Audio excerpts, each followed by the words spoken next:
We good? Hello, hello, my friends. Bill Osborne from the Interstitial Cystitis Network. It is Sunday, April 28th, 2024, and it's time for another live support group meeting. Now, I normally do these meetings every Sunday, barring holidays or internet weirdness or me having emergency surgery. These things do happen in life. Um, but my goal here is to educate you, to empower you, to give you a new perspective on your symptoms, to give you some hope, to give you some encouragement, and to give you some confidence and faith that your body is. Oh, Kayleen says no sound. What? Hold on. Let me check. Oh, thank you, Kayleen. All right, testing 1, 2, 3. Facebook, do you have sound now? Are we good with sound?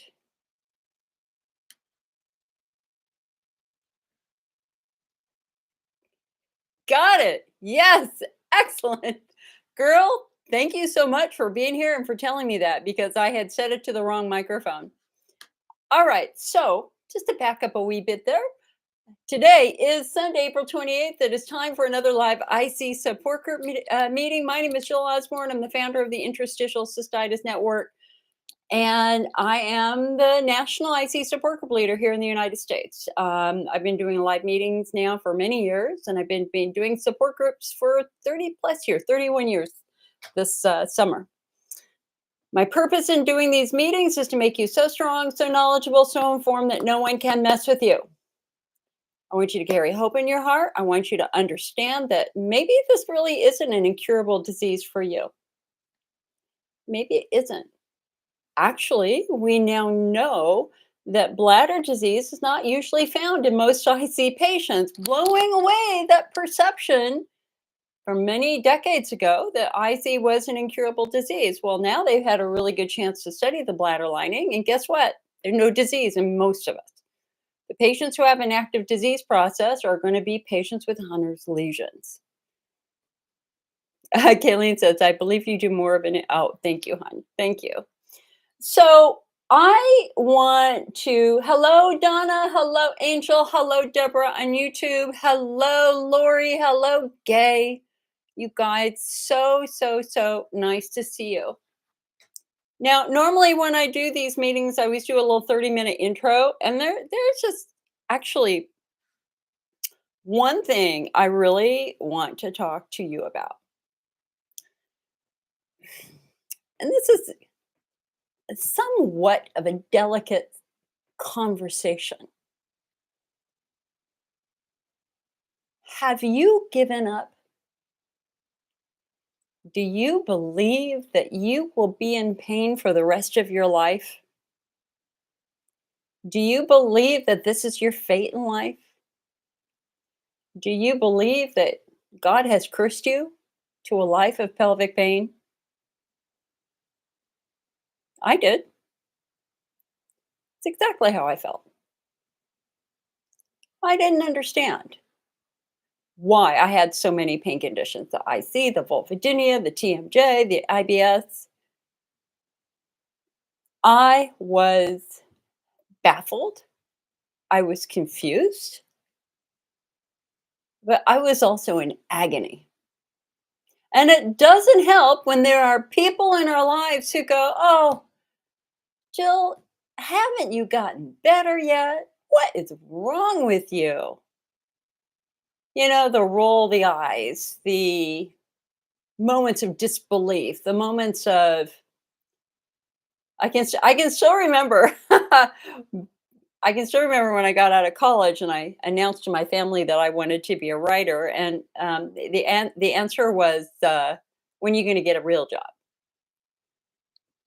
I mean, there comes a point when the judgment of others pounds away at you, and the thing is you're exhausted because you haven't slept. You haven't slept for months, maybe even years. And some of you out there feel like this is the price of life. This is what you're meant to do. I did. Until I went to an emergency room one day, yet again in agony. And I had a doctor say to me, "You will forever be a burden on your family. This is your life. Get used to it. You will always live with pain." Believe it or not, as offended as I was when he said that was the moment that changed my life. It woke me up. And I went, "Now, wait a second. Wait a second. I still have my brain. I still have my hands. I still have 3 college degrees. I will prove you wrong, you son of a bitch. How dare you say that to me?" And I walked out of that appointment determined to take control. And I went home and I started studying everything I could learn about IC. I wanted to learn because I was damn well not going to be a burden on my family. I was not going to be a burden to anybody. I was going to prove them wrong. And most of all, I wanted to live. I wanted to get married. I wanted to have children. I wanted to have a job. I wanted to live. And I wasn't living when I was in pain. And so rather than get all worked up and annoyed, I turned that into action. And I came home and I started studying. Now, back then, this was 1992, 1993. All we had was the Interstitial Cystitis Association back then. I bought every article. It cost me $8 an article. This was long before the internet. We had to pay for everything. I read everything. Thank God the internet was started, although we didn't have social networking, thank God. And it was all about academics talking to each other. So I just joined into the academics. Hey, tell me about this. I'd like to learn more about this. Information is power, my friends. Information is power. And today, the blessing you have today that we didn't have back then, you don't have to pay for a damn thing. It's here, it's on the web, at the IC network. Everything I've learned is on the IC network and more. Now we're doing our master class, IC 101 master class, which is a video series. But that's not what I want to get to. I want to say this the right way.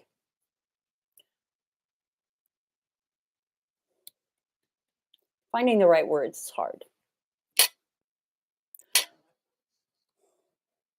Some of you believe that you're disabled. You believe that this incurable disease has taken away every ounce of energy you have, every ounce of intelligence you have, every ounce of passion that you have. That in your mind, you think that's it.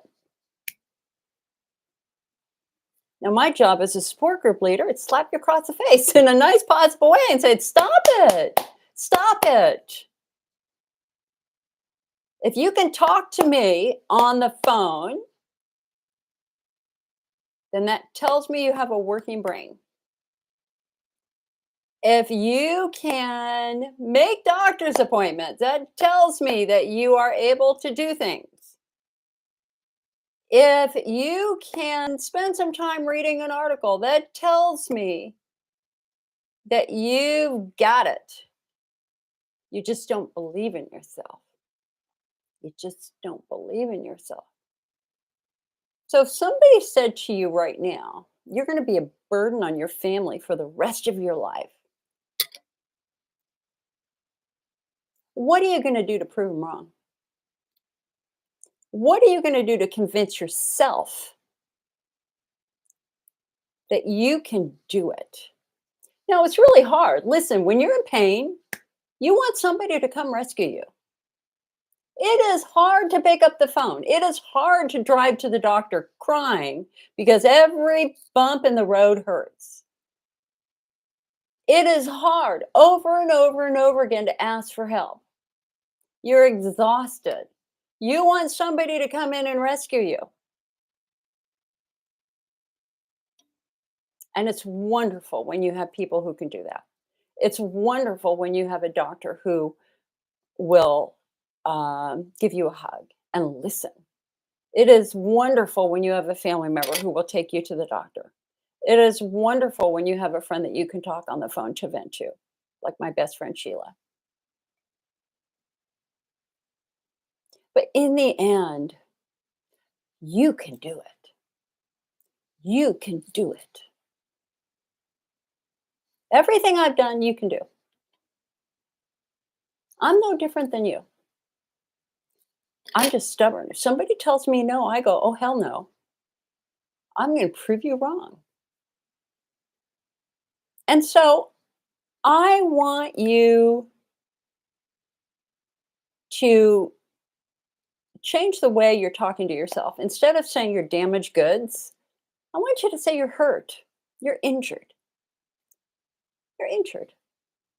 Everybody gets injured. And the one thing you can count on in the human body is that healing is always happening. The 24 hours a day, 7 days a week, your bladder and your pelvis is trying to fix it. There is no doubt that that's happening. Healing does not stop until you're dead. And even then, things still kind of happen, which is interesting.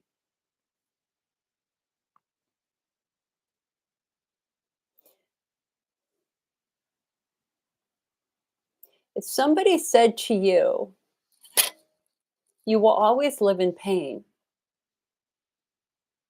what are you going to do about it? What are you going to do about it? Are you going to give up and just take your pain meds? Oh, that's it. Life's over. I'm just going to do every treatment they give me. Give me my pain meds. All I want is my pain meds. I was talking to a patient literally laying in bed, refused to be a mother. She was taking her pain meds and drinking her diet soda. And her husband called me. Said, what do I do? She won't do anything.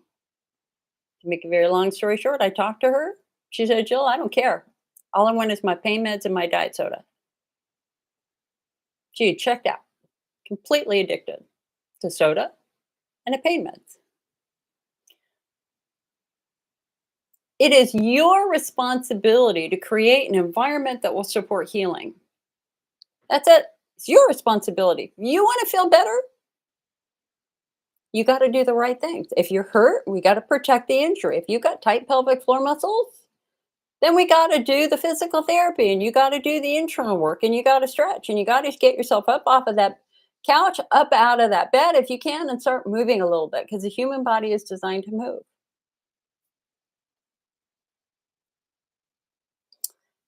If you have Hunner's lesions, you darn well know you better be following that diet because you got open wounds in your bladder. And if you pour coffee in that wound, it's going to hurt like hell. If you have central sensitization, widespread pain, then we know it's all about the central nervous system. And we got to calm that central nervous system down. And that means we have to take responsibility for our anxiety. Why? Because anxiety intensifies pain. Patients who have widespread pain, patients with IC, IBS, vulvodynia, TMJ, I'm one of them. We have a central nervous system that is stuck in fight or flight. We got to get this brain out of fight or flight because it's not healthy to be in fight or flight for very, very long periods of time. We got to calm everything down. I was watching this morning. I have tremendous, tremendous admiration right now for Prince Harry. You've read his book, Spare. You remember Prince Harry? Mom died when he was 12, walked behind the coffin. And then, of course, all this media stuff. Oh, Harry's doing drugs. Harry's doing this. Harry's doing that. You got the good prince and the bad prince. The good prince was William, the bad prince was Harry, and the media loved it. What you didn't know is he was having panic attacks for years after his mother died. And his panic attacks were triggered by hearing photographers clicking because that's all he remembered as a child was going out and being chased by photographers. He's got this fabulous documentary with Oprah called The Me You Cannot See. And it's about how trauma and how we all have gone through trauma at some point in time affects our central nervous system and that it puts that brain into a heightened state of fight or flight. And we have to, rather than blame ourselves and go, gosh, I must be mentally ill. No, we don't even think of that as mental illness anymore. It's really the equivalent of an injury. Trauma is an injury to the central nervous system. And we've got to work on that. We've got to get that brain out of fight or flight because when you're in fight or flight, that intensifies your pain, that intensifies everything. And so, yes, for some of us, we do have to do some work to calm that central nervous system, some mind body medicine and stuff like that. Nobody's saying it's all in your head. Nobody's saying you're damaged goods. Nobody's saying anything like that. We're saying it's not what's wrong with you, it's what happened to you. What happened to you? For so many of us with widespread pain, it goes back to a childhood where you grew up with a violent alcoholic in your home. Just talked to another one again a couple days ago. And so, getting back to my point here, the point that I'm trying to make here is that if somebody said to you, "You will forever be a burden on your family," what are you going to do about it? You're not going to accept it. For God's sake, no. I'm not going to accept that. I will prove you wrong. If somebody says you will forever live in pain, what are you going to do about it? You're going to learn and you're going to ask for help. And if that means you've got to go from doctor to doctor to doctor to doctor, then by golly, you're going to do it because you need to be the squeaky wheel. The squeaky wheel gets the grease. And for some of you, you have rare, unusual conditions that people have missed. I was working with a patient again on Friday, diagnosed with IC. She had pelvic congestion syndrome, 100%. Very, very heaviness in her pelvis. She was fine in the morning. As the day goes on, it got worse and worse and worse and worse. And bam, she went to bed. She woke up. She felt good. And then it got worse again. Varicose veins in the pelvis. So I want you to be the squeaky wheel. I don't want you to be patient. I want you to be what we call a respite. A respite is a responsible participant in your medical care. So I encourage you to fight back mentally and emotionally. IC says nothing about you as a person, nothing. You're hurt. And just as that person who got hit by the car and you run and help them, you deserve exactly that same care. So don't hide. Don't go into your bedroom and hide. You have the right to be loved and you have the right to receive care because you're hurt. And we want to get you better. All right. And so, in terms of getting better, let's go ahead and take some of your questions now. So, generally, we go about 2 hours. Sometimes we go 4, sometimes we go 1. It's completely up to you what you guys want to do. Because if you don't want to do it, that's fine. I'll drive up to my sister's house and go hang out with her for a while. But I'm here as long as you want me here. So Lori says, you're so right. Why would we want to feel bad? People don't understand. Sue says, hi, Jill. Hope you're having a good week. It's been cold here. It's remarkably cold here in California, but it's a beautiful sunny day outside now, and I've been gardening like a beast. Elizabeth says, I often feel like this condition robs me of a regular life. You know, anytime you're in pain, no matter where the pain is, it can rob you. And especially when it's sudden and unexpected. Like one day you're fine and the next day you literally can't walk. It's so confusing. It's so frustrating. And I think we all have to understand that injuries happen, illnesses happen. It's okay to rest. It's okay to ask for help. And there's always going to be some confusion. at first. And it's okay to be confused. But hopefully, the doctors will give you knowledge. Maybe I can give you some knowledge about what might be going on in your pelvis, et cetera, because we want you to feel better. I want you to feel better. Hello, and Ashley says, I'm getting a cystoscopy tomorrow. See if I have IC. You've been in pain for a year. Okay, so Ashley, are you having a hydrodistension with cystoscopy or are you having a plain cystoscopy? So a plain cystoscopy is what I call a looky-loo. It basically is done in the doctor's office, very quick, 10-minute procedure. They just numb your urethra, stick a scope in, take a look around. They're looking for interesting things like bladder stones, really obvious things. Or if they have the right equipment, they might even see a lesion or stuff like that. If they have what we call narrowband imaging, some of the newer cystoscopes are really good at looking at the bladder wall. So a plain cystoscopy in the bladder's office is a very quick, easy thing. You pull it out and you're done. The I like facts.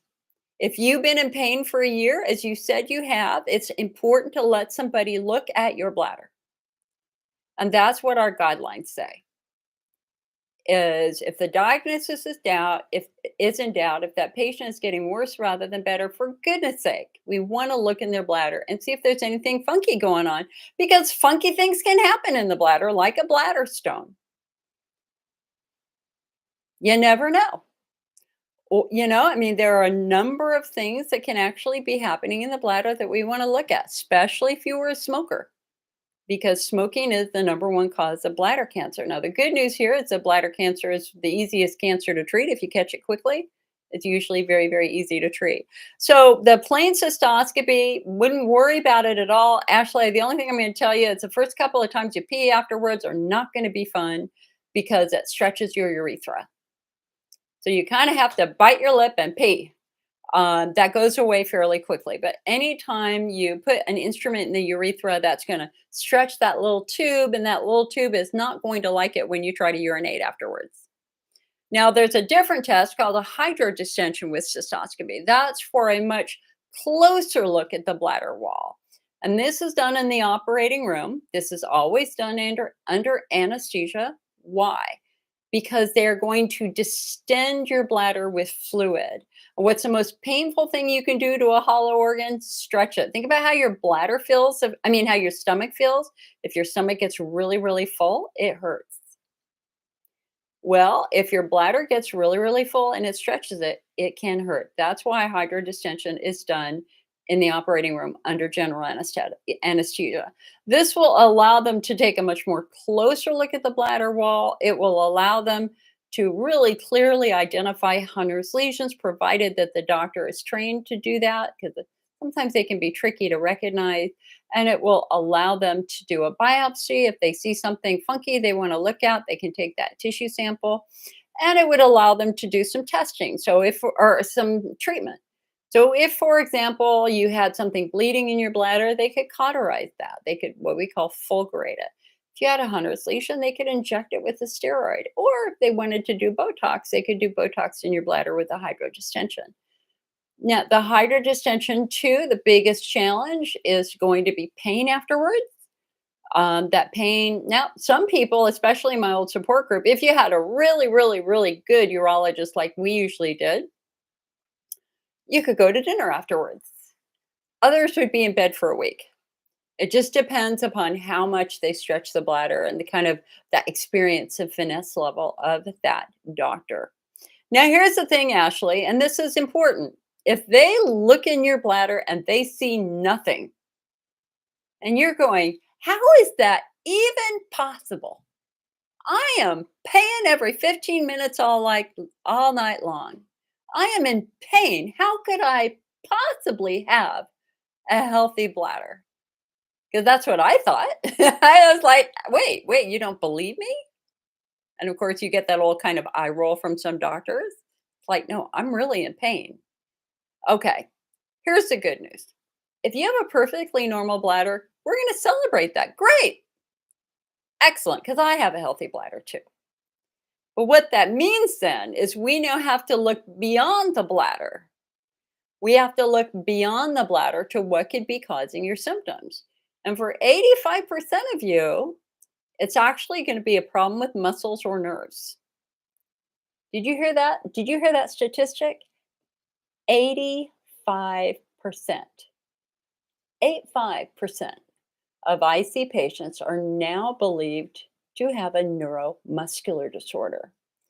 This is why around the world, pretty much everybody is calling this a pelvic pain syndrome or a bladder pain syndrome.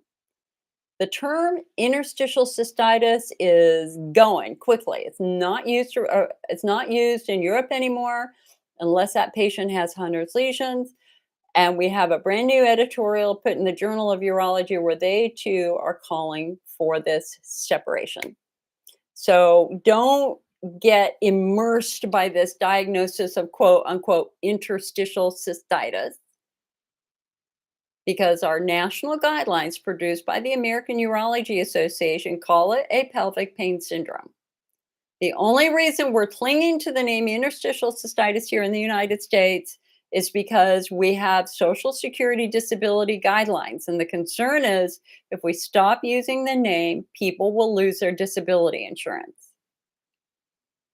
That's why we call it IC/BPS, IC/bladder pain syndrome.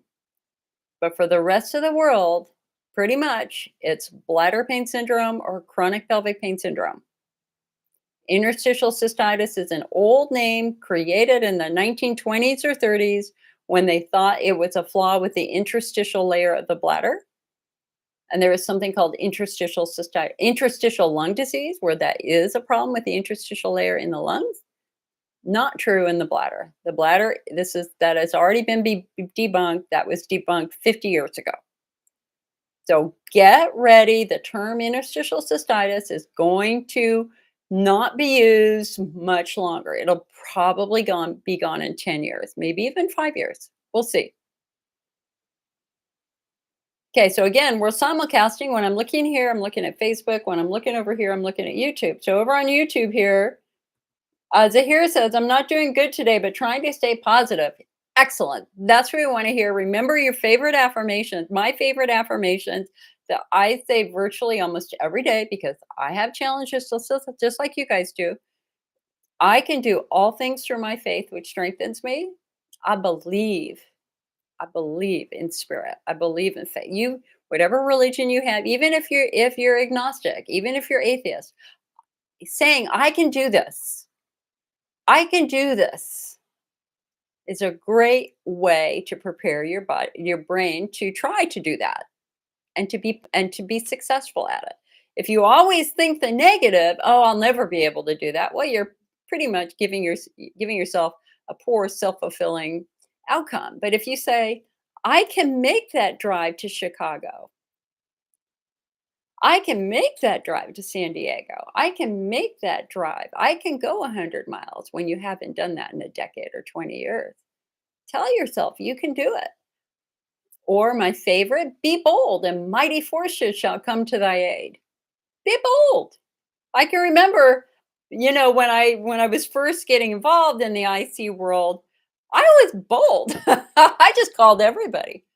I called the top researchers in the world. Hey, my name is Jill Osborne. I'm running the IC network. And I got chewed out. I got chewed out by the ICA. They said, who do you think you are to call these people? And I went, well, number one, I'm a scientist. Number two, I've got 3 degrees. I am perfectly capable of having a good discussion with them. And I never stopped. Be bold. It's okay. If not you, who? You got to fight. Every day in every way, my life is getting better and better and better. That which is done for you, let it be done. With that which you must do for yourself, do it. Rhonda said, it's nice when you have a family member. After losing my parents, I never imagined I'd lose my closest and only sibling, my dear brother, who would do anything for me. We were very close and the only family I had. Oh, Rhonda, this is a hug, honey. I can't even imagine what you're going through, except I next month is my 1 year anniversary of losing my parents, and my sister is my other best friend, and I have a brother too. And I think you really know you're getting older when you start losing people. It's but I believe in spirit, and I believe that they're here, and I talk to them all the time. Was just talking to my mom and dad last night as I was gardening. Whenever I walk, I'm sure my mom's walking with me. She loves to walk. So keep talking to them. It's okay.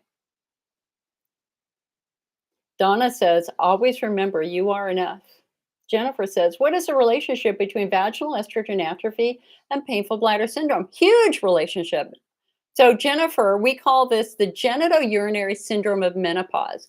So, interstitial cystitis is a very diverse patient population. We're not all the same. For some people, IC begins in childhood. For others, it begins after menopause. They have the same diagnosis, but are they the same? No. For some people, IC begins after they have a baby, while for others, IC begins when they go through chemotherapy because the chemicals of the chemo are very damaging to their bladder wall. They have the same diagnosis, but are they the same? Absolutely not. And so today we recognize that bladder treatments don't work for the great majority of us. Why? Why? Because often there are other things that can be causing symptoms. So the way we try to diagnose and treat patients now is through something called phenotyping, where we try to find the underlying cause of your symptoms so that we can treat that underlying cause correctly. Because in my case, I did bladder therapies off and on for 30 years, never made a difference because I have a healthy bladder. My problem was muscle. Once we started working with my pelvic floor muscles, all my symptoms went away. That doctor who said I would always be in pain was wrong because that pain is gone.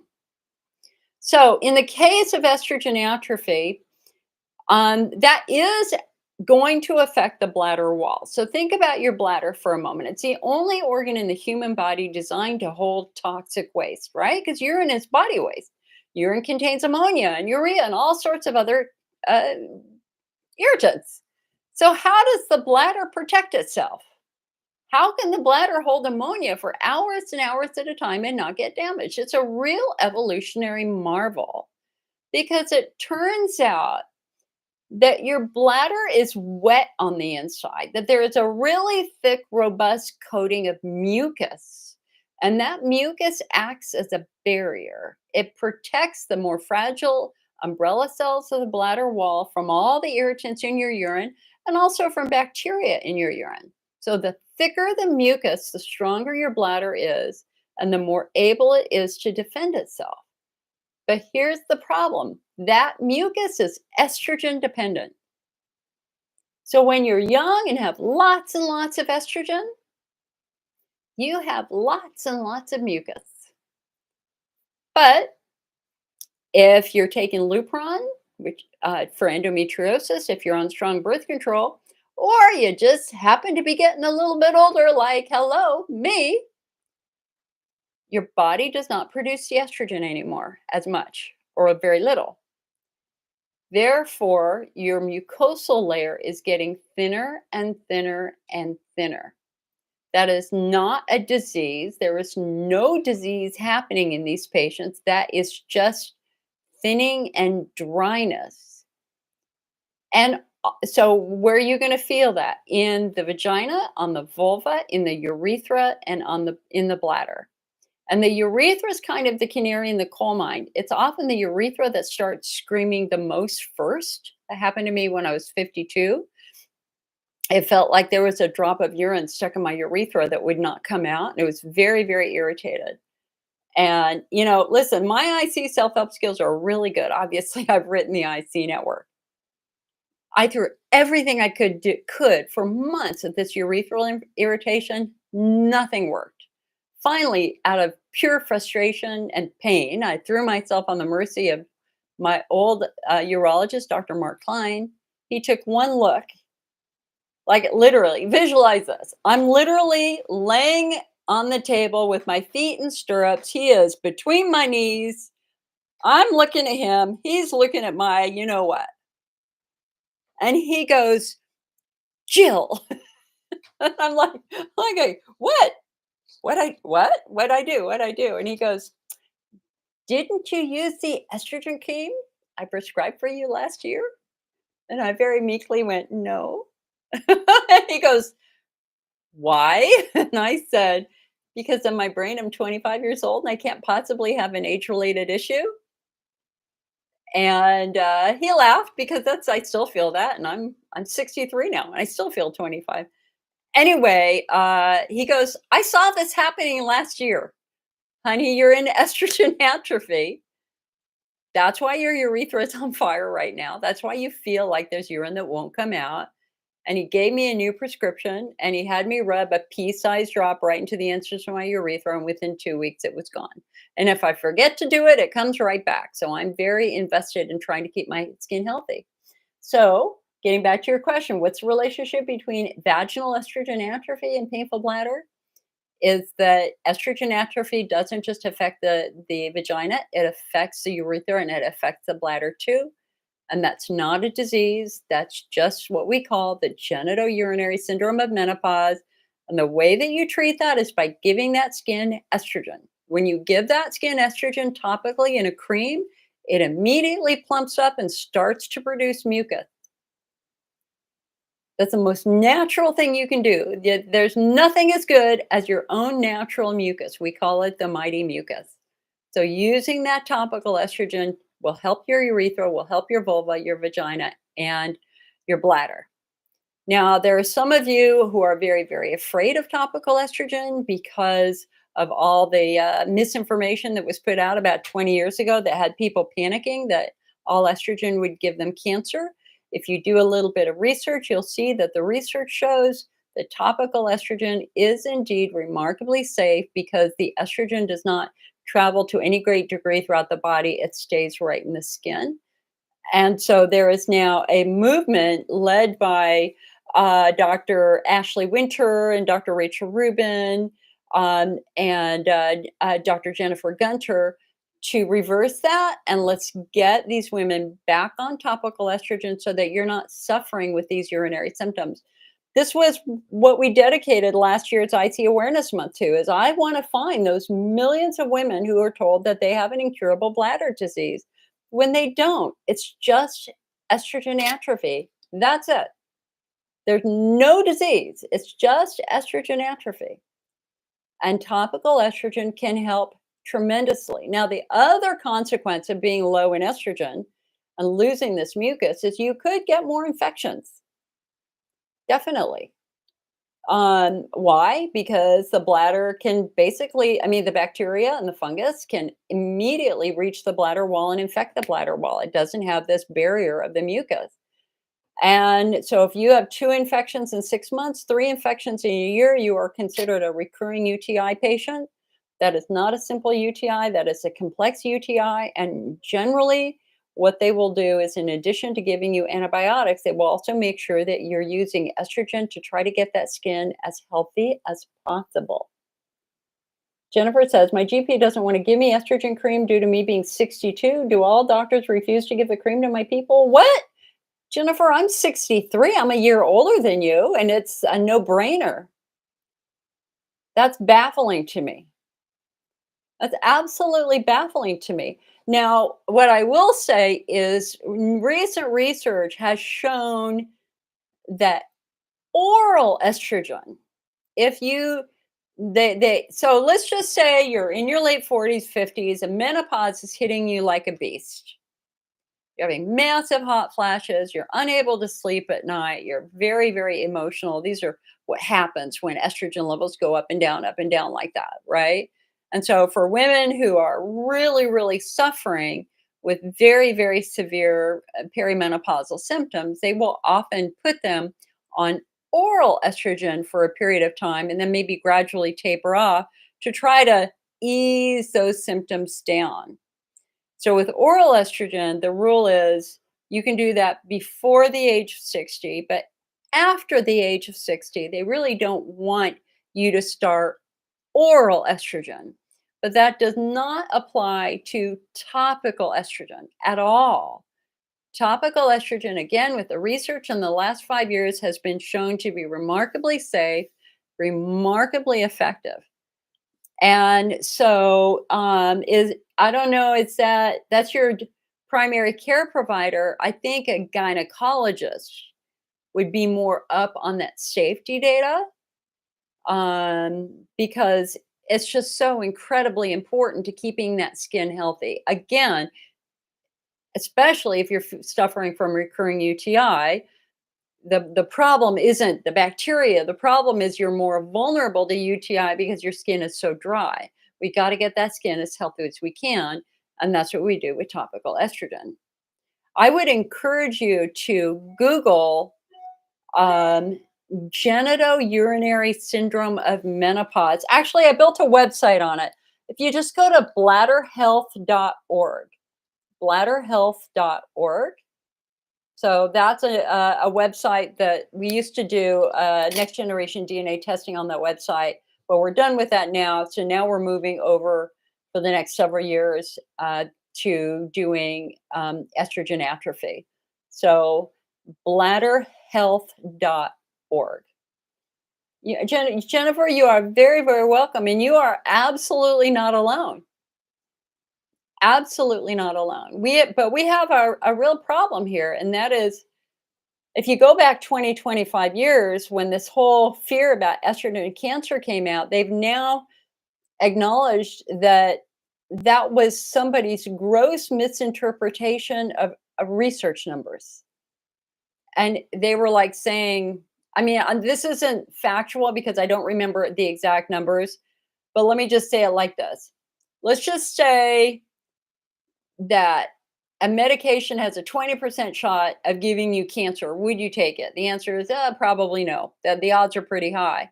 But what if that medication had a 0.2%, a 0.2% chance of giving you cancer? In other words, 99.98% of the patients can take it and they're safe. Would you consider taking it? And the answer is yeah, most likely. So that's very similar to what happened with some of that early cancer data. And it was this one publication in particular that made this massive miscalculation of the data and scared everybody. You know who did a fabulous article on this about 2 years ago was the New York Times. And I want to find that article again. I actually looked for it. It was this incredible article on all the misinformation about estrogen that has led to tens of thousands of women suffering unnecessarily. So I hope that that makes sense. Rhonda said, didn't you have D-mannose cream in the store? I couldn't find it. No, we discontinued the D-mannose because we have something better. And that is the combination of D-mannose and PACs, proanthocyanidin. And you can see it on the shelf. It's in the pink bottle back there. It's called Prevent. So there was just no reason to carry the D-mannose anymore. The research supports that the PACs and D-mannose are far more effective than D-mannose by itself. Rhonda said, Jennifer, some doctors, like Jill mentioned, don't like to go out of their sandbox per se. Exactly. Rhonda says, is it a cream? No, it's a powder. D-mannose doesn't come in a cream. I do have an idea for a new cream, but I can't tell you about it because I don't want anybody to steal my idea. But I'm working on some new products. They're actually listed on my wall over here, but they're top secret. I'm not going to tell you what they are until we get them done. My goal, I've had this dream my whole life. I want to have a patent because I had a great grandfather who had like a dozen patents. So I have had a dream my whole life to have a patent. And so I'm working on my patent ideas right now. And I'm already working with one company on one. And we're having a meeting tomorrow and we'll see. I've had a couple of ideas that I've told other companies about, and they've actually made those products and sold those products. And I didn't really get any credit for it. And it's like, well, wait a second, that was really my idea. So now I've learned not to give my ideas away.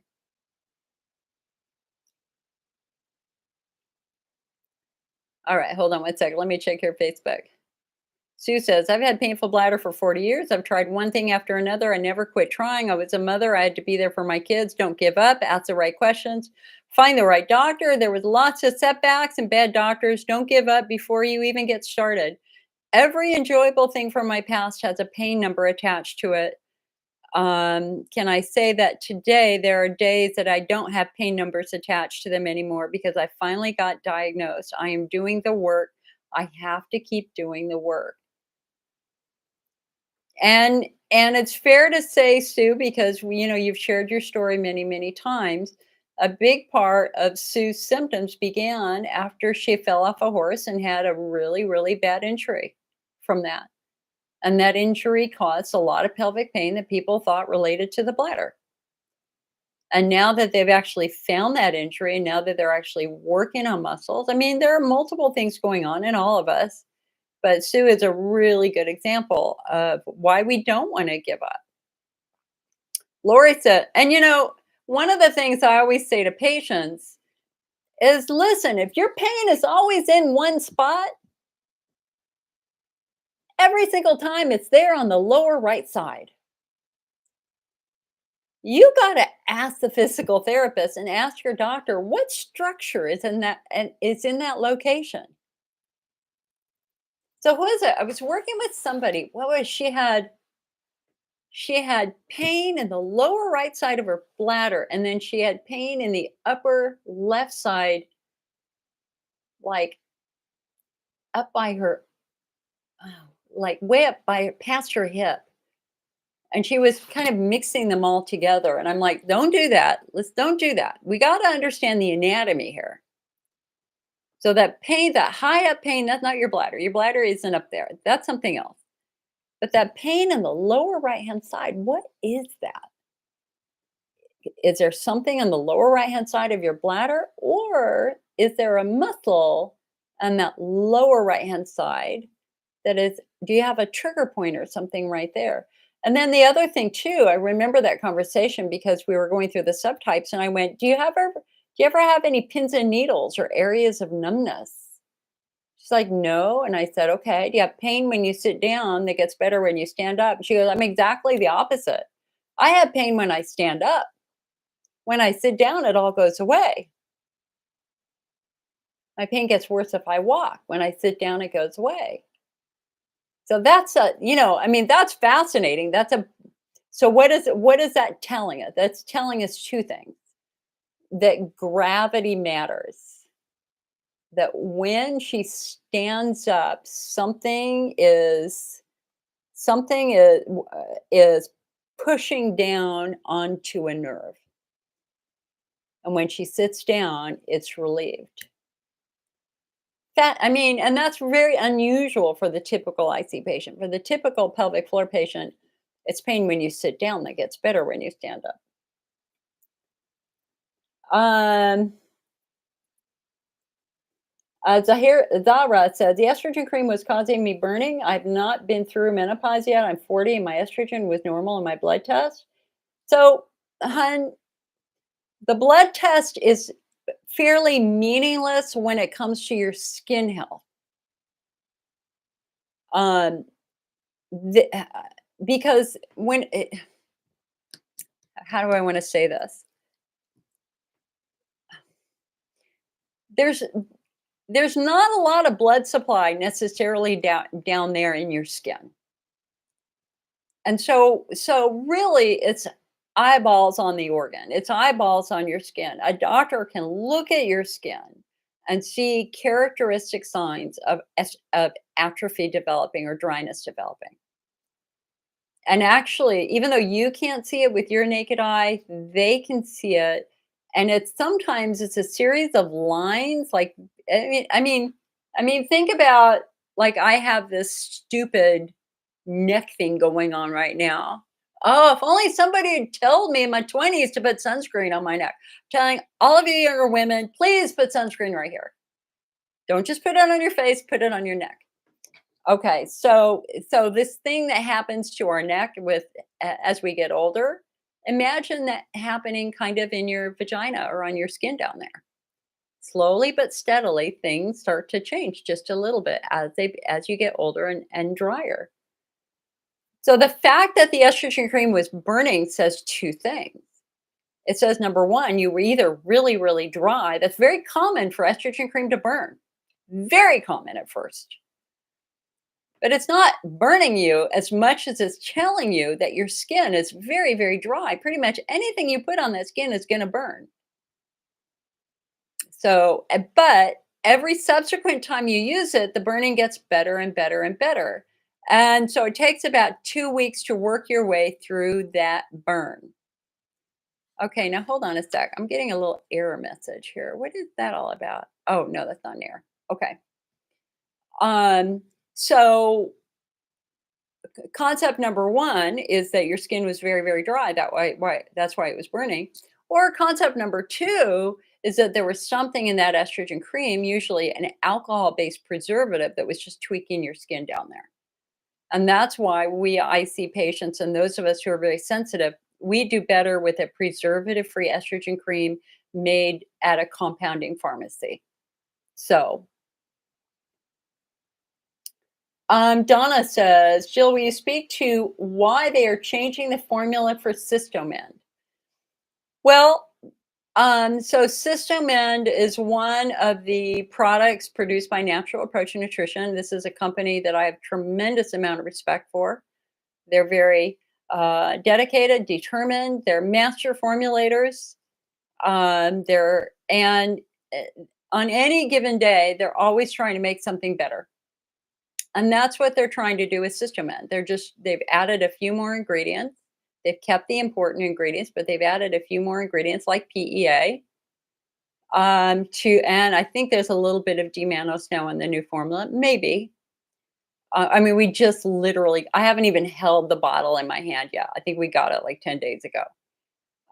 But I can tell you that they always have a good faith effort to want to try to make their products as good as they can. And that's undoubtedly why they have changed and tweaked that formula as they've done with Bladder Builder and Bladder Rest over the years. Zara says, yeah, I see a problem when I was 37 after I had a baby and got a UTI and they were recurrent with clear patches in between. What do I think about Hyprex? So let me look at the ingredients of Hyprex real quick before I don't always remember. I mean, my brain's pretty good holding on random stuff, as you guys know. Um,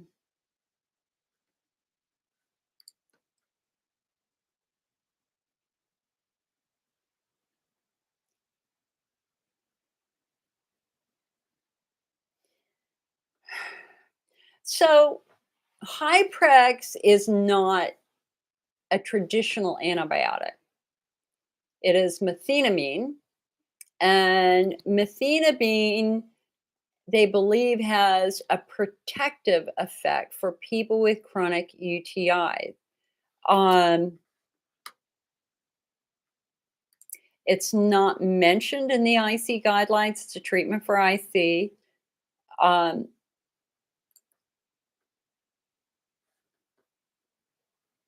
there are side effects. There are a number of side effects that can occur. And I think one of the challenges with Hyprex is that you have to be careful of the other medications you're taking. There can be some contraindications with other meds, like a sulfa drug that might be used for an infection. Um, it has the ability also to affect the kidneys. You know, it can be very, very compelling to, and I see it all the time, and I see patients to cling to that one thing that gives you relief. And it's like, I don't care. I'm just going to do it. We see that with Elmeron. I was working with another Elmeron patient last week who's still taking it, and she already has problems with her eyes. So she's still taking it. And I think what you always have to ask yourself is there room for improvement? Because if you're still flaring on whatever treatment you're flaring, I mean, whatever treatment you're taking, you're still suffering from flares, then you're not where you need to be. And as hard as it is to, out of fear, stop that one thing that you think has really helped you, sometimes we have to take a step back and revisit the diagnosis and ask, why am I still flaring? What have we missed? Right? So, would I support long term Hyprex use? I would instead be asking the question, why am I more vulnerable to infection in the first place? And if that answer is estrogen atrophy, I would be putting my money into the estrogen cream, because if I can make my body stronger so that it would not be more vulnerable, then I would not be taking the Hyprex. Cause versus effect. You don't want to just chase the symptoms. We want to find and identify the underlying cause of those symptoms.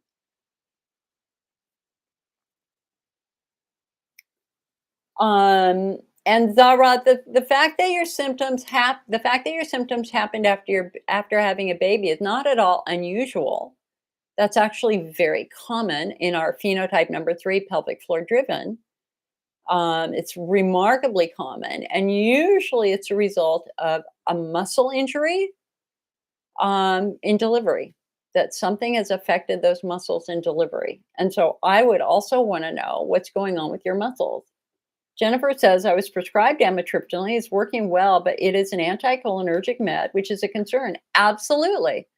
What other med would be a substitute for amitriptyline? Well, I just had this conversation with somebody again last week. So, um, and if you look at the oral, I just put up a couple of days ago the oral medication video for our master class. Amitriptyline is often one of the very first medications given to IC patients. It doesn't do anything structural to the bladder. What it does instead is it calms nerves down. It's not a pain med. You don't take more when you're in pain. If you do that, you could overdose. Amitriptyline is meant to be used small doses over time to just kind of calm all the nerves down.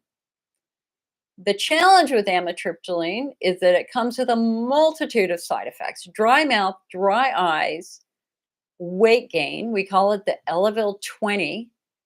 It can cause cardiac abnormalities, which is what it did to me. I mean, lifelong. I took amitriptyline for 3 months. I still struggle with my heart every now and then. Because what it does is it changes the conductivity of the heart muscle. And so you know how you have two nodes in your heart, the SA node and the AV node, and they're the electrical center for your heartbeat. So your heartbeat is beep beep, beep beep, beep beep. That's the SA node and the AV node. Well, it turned on a third node for me.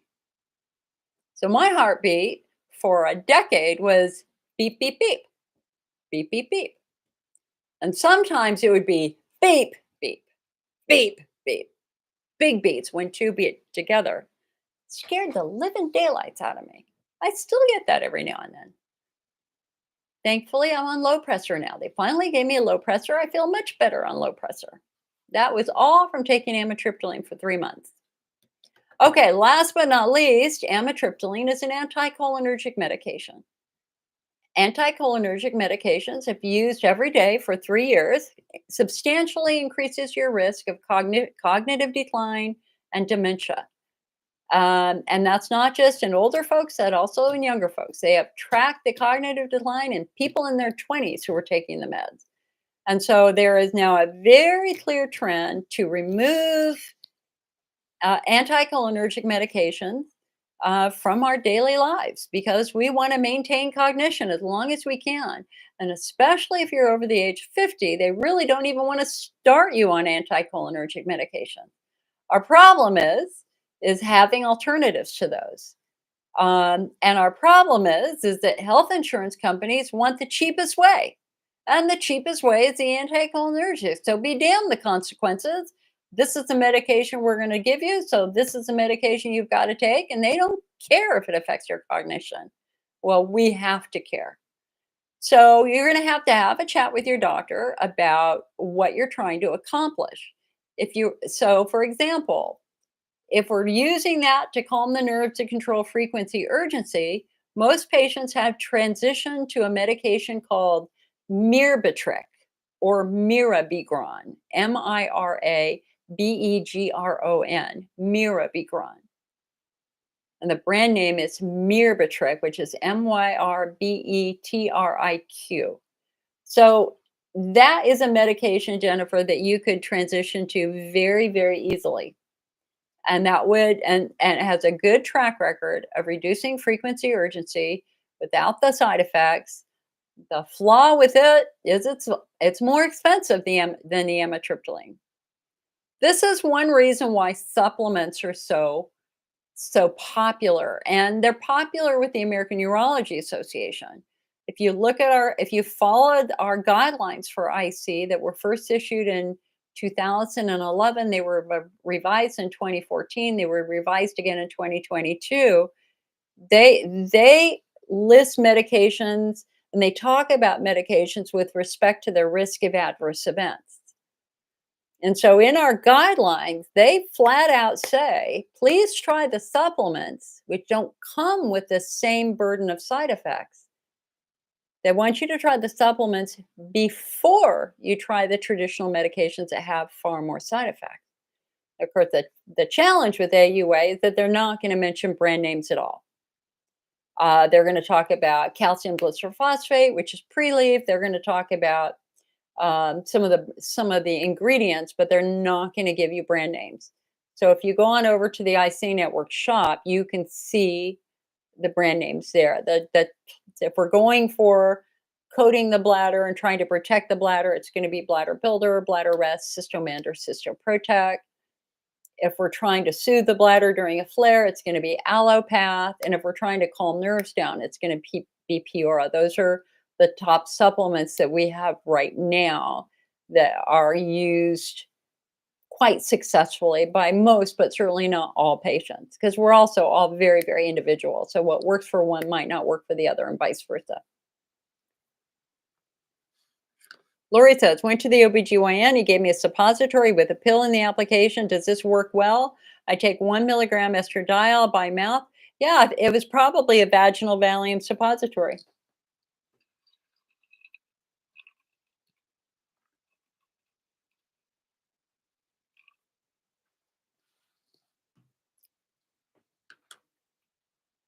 Anna says, and you guys, I'm sorry with Facebook. I'm way behind with my questions with Facebook because I talk a lot and I put myself behind. Anna says, I feel precisely like that at this stage after 7 years of daily constant pain. I tried everything. Doctors do not want to listen to me. I fought back for years. Do not know what to do. Girl, you need a pep talk. Give me a phone call. Call me this week.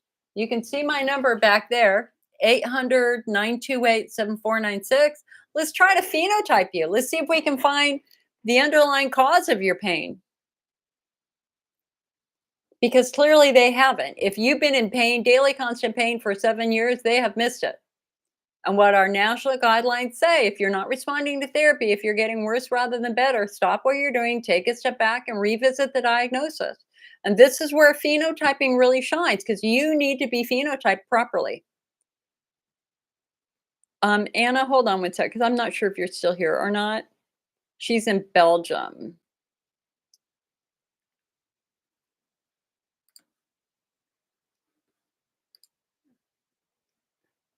We can do a Zoom if you would be interested. Lori said, do bladder stones just float around? Well, bladder stones start first in the bladder wall. I have pictures. Hold on.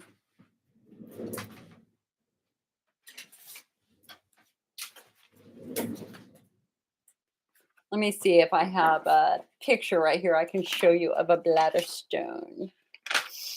Here we go. There you go. How'd you like to have that in your bladder? Is that not disgusting? It looks like a piece of coral, literally coming out of the bladder wall. And I want you to look at it. Look at all the, I mean, this is not smooth. There are all sorts of pockets in there. Stones, whether they be kidney stones or bladder stones, can be covered with bacteria. Research has shown that. And because these stones are sharp, if they are floating in your bladder, they're going up and down as your urine levels go up and down, and they're basically cutting your bladder wall and introducing bacteria into your bladder wall. So we want to get rid of bladder stones. So they start by coming out of the bladder wall, and then they just detach, and that's when they float. So question number 2 is, why do bladder stones occur? Well, okay, I just had a little factoid go through my brain. Something about in other parts of the world, not here in the US, in other parts of the world that salt a lot of foods, salted meats, things like that. I do believe that that is a risk factor for bladder stones, and that's why bladder stones are more common in other countries. But the other more common cause, well, maybe no, less common cause of bladder stones is a really severe bladder wall injury.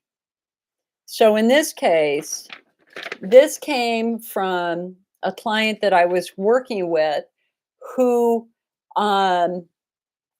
very, very long story, many surgeries, because he was a surgical malpractice patient.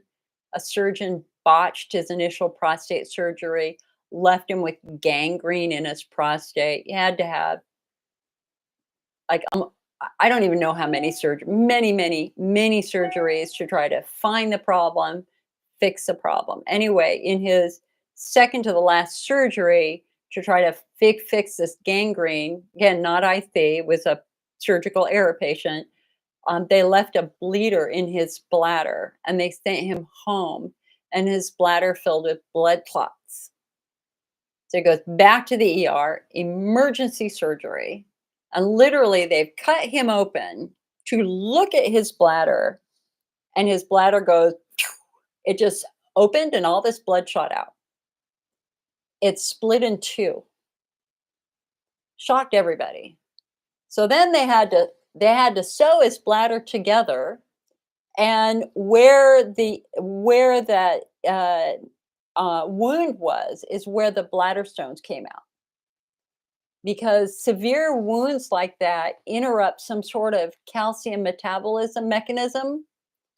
Normally, that calcium would go somewhere else, but it's broken because of this major injury. And so the calcium instead collects at the bladder wall and comes out as bladder stones. And then eventually things heal and it stops. But um, that's another cause of bladder stone. So again, there's a picture of a bladder stone, a couple of bladder stones, because that's a big one.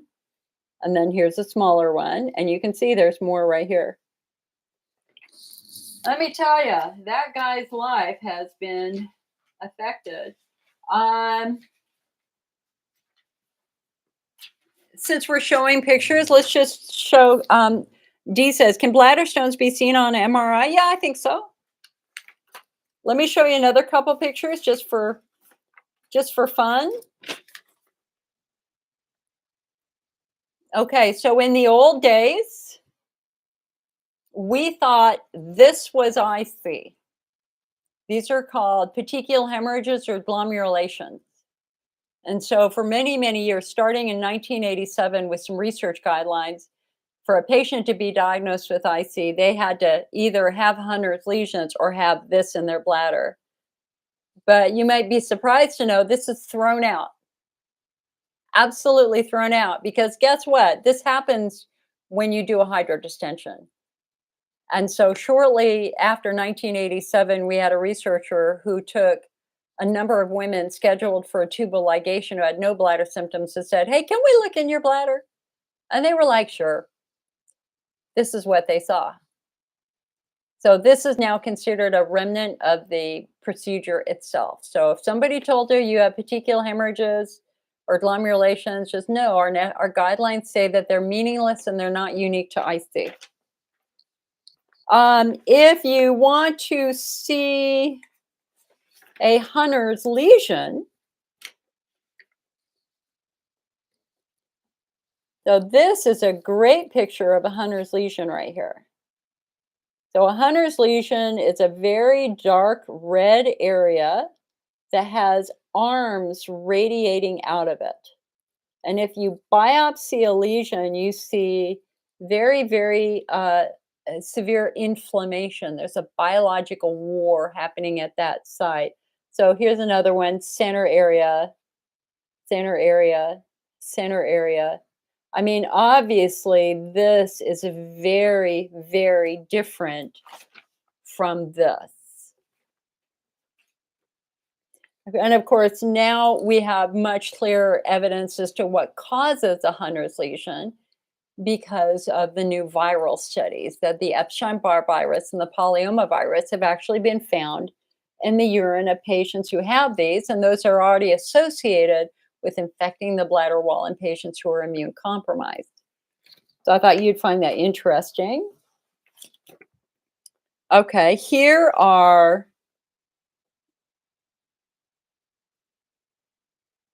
one of the things that makes Hunner's lesions interesting. Now these Hunner's lesions are better. It looks like they've been treated and or they've healed, but they still tend to have a center point that they call a coagulum. Kind of interesting. That's fascinating right there. Kind of looks like a pimple, right?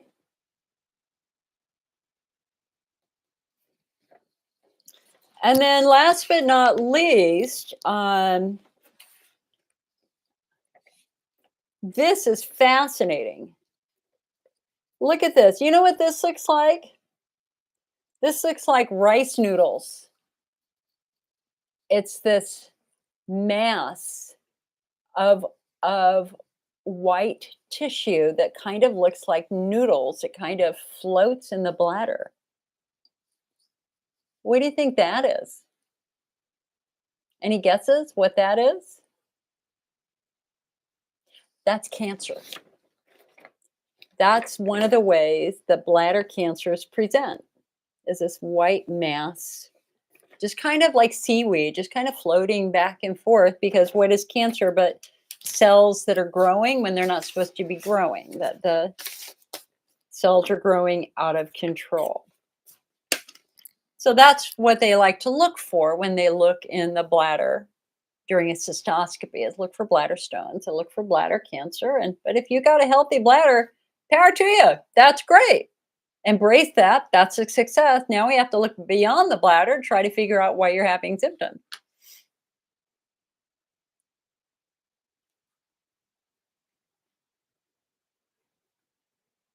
Val says Ativan is the only med that helps to stop the pain. That's weird. Did not find someone like me. Okay, John said, is there any research to show if testosterone has a role in mucosal layer?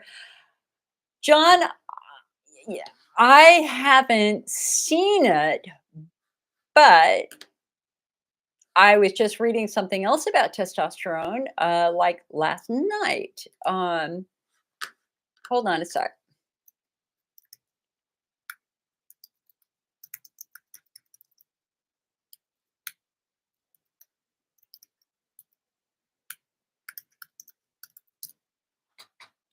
Allergies are really bad here. Let me tell you, I bet my nose has been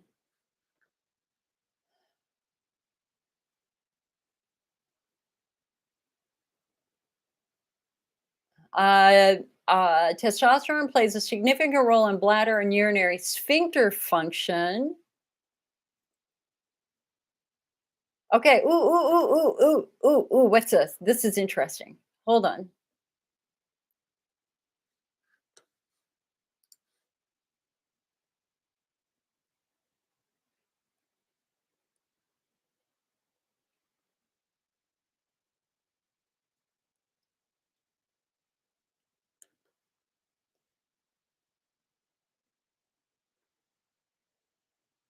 UTI is strongly sex-based. UTI infections exhibit one of the most prominent sex disparities among infectious diseases, with premenopausal women being 20 to 40 times more likely to have a UTI than men the same age. When a hypothesis is a disparity, it, when a hypothesis to explain this disparity is that anatomical differences, such as the shorter distance between the anus and the urethral opening in females and a longer urethra in males.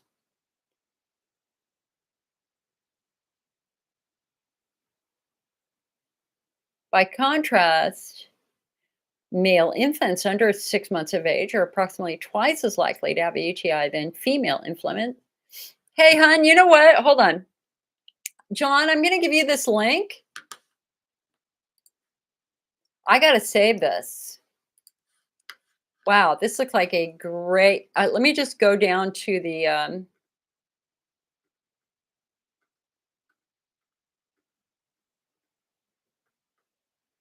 Supporting role for androgens and mediating differences in immunity. No.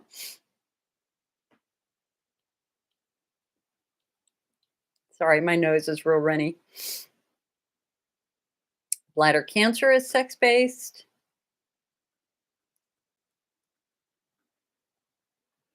Sex in the urinary tract biome. Wow, what a freaking good article this is.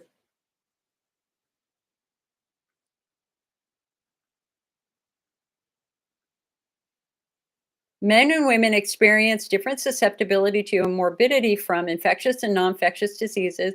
These differences are driven by multiple factors, including genetics, environmental exposure, hormones, and access to care. Sex hormones are greatly influence the onset, severity, and outcomes of UTI.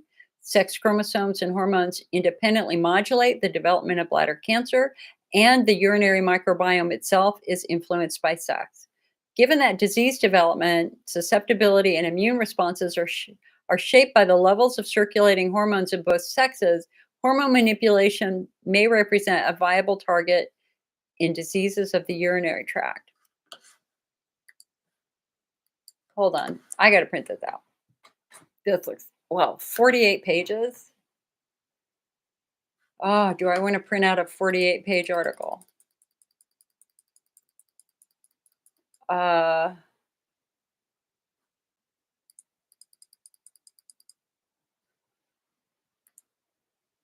no, it's 15 pages. The rest are references.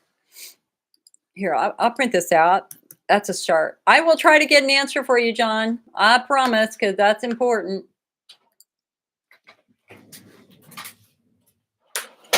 All right. All righty then.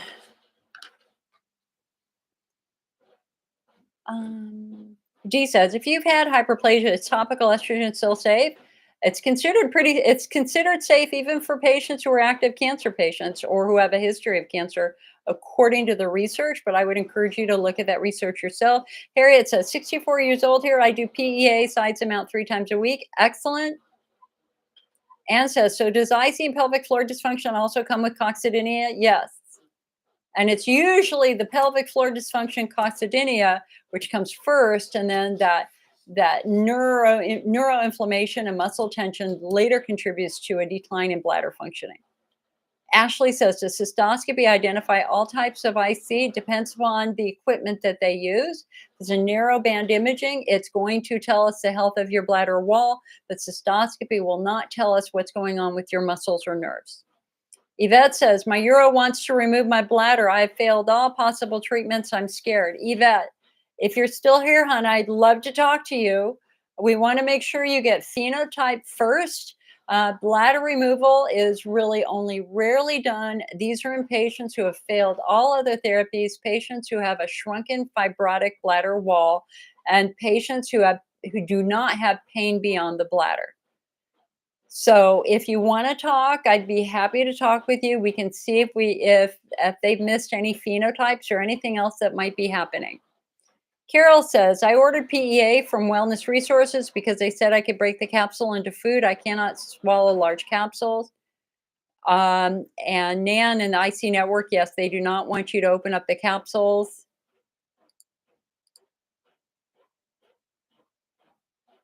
Carol, they sell a PEA powder that you can buy. on Amazon. In fact, I want to buy some because I want to play with it and test it a little bit. Um, I can tell you that there isn't a company out there that would want to take on the liability of having you do something against their original instructions. And so it's that combination of PEA and resveratrol in the IC study. And so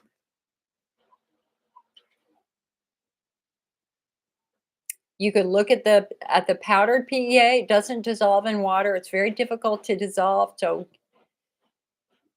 you can read about that. Anne says, does mirbitric cause dry mouth and Alzheimer's? And mirbitric is not an anticholinergic and has not been linked to cognitive decline. Does it cause dry mouth? I don't know. Anna says, when is the best time to call me? The best time to call me is usually going to be in the early afternoon Pacific Standard Time, late morning, early afternoon. And please know Mondays are my days off. Is my only day off in the week. Jenny says, I've had 2 UTIs within 2 months, first enterococcus, second E. coli, not having sex or taking hot baths, wiping front to back. What can be causing this? I'm 52, so can age contribute even without sex? Yes, yes, Jenny, you are in estrogen atrophy. At the age of 52, your body's no longer producing the estrogen that helps your bladder and your urethra and your vulva and your vagina produce that nice thick coating of mucus that normally protects you from infection and protects you from irritation. So what the research has shown, and I attended a whole lecture on this at the National Institutes of Health years ago, taught by Dr. Anthony Schaefer. And what he said, so in the research they've done with women who get chronic UTI, they were testing their urine, they were testing their vaginal swabs every single day, trying to understand the rhyme or reason of why they'd be positive one day and negative the next day. There's all sorts of ups and downs. But here's what they consistently found. That about 24 hours before the bacteria arrived in the bladder, it was living in the vagina quite happily. And that then led the researchers to ask, well, hey, why has this vagina become a safe haven for bacteria? What's happened to vaginal defenses? And the answer is still the same. It is, in fact, estrogen atrophy, not only in the bladder that makes a difference, but in the vagina that makes a difference. And so therapeutically, he said, number one, women who get 2 infections in 6 months, 3 in a year, you're already a complex patient. You're not a simple patient. And in addition to giving you the antibiotic, they would also make sure that you're using estrogen topically in your vagina to improve your vaginal health. So that is called the genitourinary syndrome of menopause, GSM. It's very common. You haven't done anything wrong. So that's concept number one, is why are you more vulnerable to infection? Because your skin is not as strong as it used to be. The concept number two is that a lot of these drug-resistant infections have nothing to do with how you wipe or taking baths, that they're actually coming from meat. They're coming from food. So about 10 years ago, in China, a bunch of patients got a very, very severe drug-resistant E. coli. It was a superbug. Nothing killed it. And they traced that bacteria back to a pork farm because the pork farmers were raising a lot of animals in a small location. That's where diseases happen. So they treat these antibiotics treat these animals prophylactically with a lot of antibiotics. And that's a perfect recipe for creating a super drug-resistant E. coli infection or any type of bladder infection. So this was very scary. Well, then it happened in Europe. And then it happened on the East Coast. And that was probably 5, 6, 7 years ago. A woman, like in Philadelphia or Chicago, somewhere back there, got this really super drug-resistant E. coli-based bladder infection. And the first thing they asked is, have you been traveling? She said, no. And they went, uh-oh. And so they went through testing of pork farms along the east coast of the USA. And what did they find? The same exact super drug resistant bacteria. So you're not eating meat or eggs, so at least you know it's not that. So the second place that we're going to see it is we're going to see it in produce. So, for example, and it can be from produce from America or produce from abroad. If you have a farm growing spinach that gets runoff from a meat place a mile away, the drug resistant bacteria are in the runoff. They're in the sewage, which then flows to the fields, which then infects the spinach and the leafy greens and the strawberries or whatever. We're really at a point of understanding the tremendous toll that these industrial producers of meats and food are taking on the environment. And so I would consider getting your food from farmers markets, from local farms, getting your veg there, and or growing it yourself. I just planted this morning 5 zucchini plants and 1 cucumber plant. Jenny says scary. Yeah, it is remarkably scary. It's remarkably scary what's happening right now. And I was just watching a documentary that was talking about this is this is surreal. I mean, to really give you an idea of how big buck industry is controlling government regulation. I don't know if you remember the Costco chicken debacle years ago, but Costco, people who were buying Costco chicken out here on the West Coast, people were getting really sick. And if I remember correctly, I think some people might have died. And lots of people got sick. And the FDA came in and or whoever the investigators came in, they were able to isolate the super bug and trace it all the way back down to a Foster Farms farm where they obviously had been using massive amounts of antibiotics that self-selected out these super bugs. And they named this specific variant after this specific location. So one of the things that was shocking, though, is here you've got this very, very virulent infection infecting the bacteria in the chicken that we're buying. And the meat producers were saying, well, just cook it. If you just cook it, you kill it. And so they say it's okay if that superbug is on your chicken. It's your responsibility to cook it and kill it.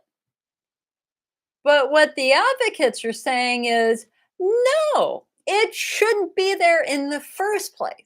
We should not have this super dangerous bacteria on our chicken. The only reason it's there is because of the way you're raising these chickens. And this is this big effort right now that's happening in Washington because there are people who want to regulate the chicken industry and tell them you can't do that anymore. You know you've got a super bug, you're sending it out, you're introducing it into homes across the United States, and that's not okay. Maybe we need to get rid of the deadly bacteria first and then sell the freaking chicken. And one of the experts that they interviewed, I swear I just watched this documentary in the last month, said every time you bring raw chicken into your home, you need to treat it like toxic waste, like highly hazardous toxin. Man, I got raw chicken breasts in my that I bought yesterday or the day before, no, yesterday at the store. And I had vowed to myself that I would only buy cooked chicken that I would bring home. And no, I brought raw chicken home. And I'm thinking now, how am I going to clean the package in my refrigerator where I put it? because that bacteria can be anywhere. It could be on the packaging too. So this is where we need these big food industry people to stop putting money ahead of our safety. Period. And that's one of the fundamental flaws we have right now is letting these billionaires get away with murder, literally. They don't care. They're just making bucks. They don't care if you get addicted to their product. Hey man, you're a good sale. If they can put sugar in a french fry when you're a kid and make you a lifelong addict to french fry, that's great. You're going to give them a lot of money. They don't care if it gives you diabetes. So we all have to take responsibility for that. Okay, hold on.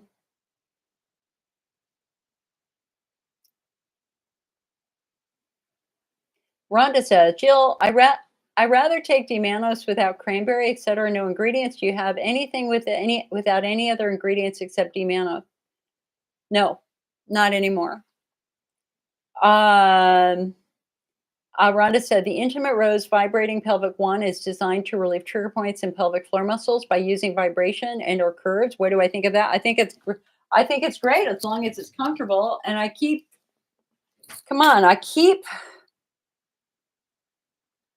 we're supposed to be selling these. I don't know why we're not selling these right now.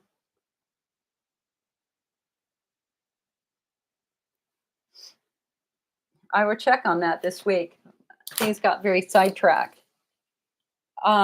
She said, Zara says, I'm also taking Mirabegron 25 milligrams. Do you think it's a safe drug? Yes, it's not an anticholinergic, so it's definitely safer than the anticholinergic. It says that it helps me sleep through the night without running to the loo every half hour. Awesome. I've read that pumpkin seed oil helps with frequency urgency in some patients. It's specifically in men with prostate issues, less so in women with bladder wall issues. And Rhonda said, yep, those meats jacked up with antibiotics aren't good. I knew this years ago, but I didn't know the vegetables. Seriously, we have to be so careful. Yeah, definitely. Crazy what's happening right now to our food.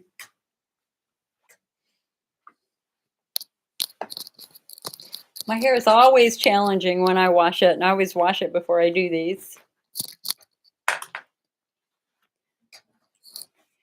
See, as a child growing up with red hair, I was teased relentlessly. And now all those teasers have gray hair. And I still have red hair that looks blonde now. It's the ultimate revenge.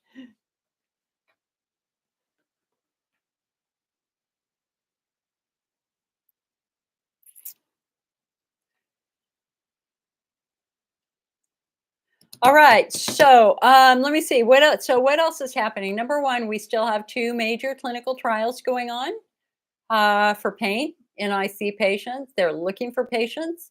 They're in states around the United States. If you can, go over to icnetwork.org and please, you'll see them right on the front. Check those out if you want to try some of these new up and coming treatments that are looking very, very promising. The advantage of participating in a clinical trial is that you get free medical care, and it's often an entree into one of the top IC researchers' offices that might be much harder to get in otherwise. And so one of the ways of kind of getting yourself into one of these national experts is potentially by participating in a clinical trial.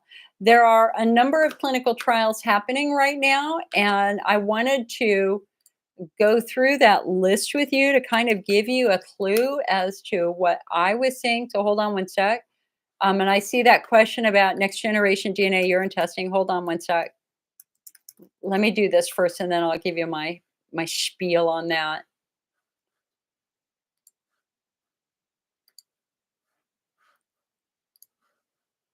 Okay, so for IC, just so you know, let's just go through these real quick.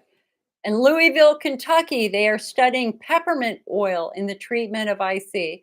Now, that actually makes sense because peppermint oil is a smooth muscle relaxant. We already know that mint tea can calm bowel spasms. If you're going to have a colonoscopy and you're worried about spasms, have a strong cup of mint tea. That we have research showing that that's helpful. Chamomile has a very similar effect. That's why we always say if you're going to, some of the best teas you can drink when you're in a flare, it's peppermint herbal tea or chamomile herbal tea. So that's very interesting that they're doing that. That's in, mm, I can tell you where that is. That's at the University of Louisville. And they do say that they're still recruiting. Okay, hold on. Oh, interesting study. Okay, Korea. Well, we'll pass on Korea. We have a new treatment that's just starting on interferon bladder infusions.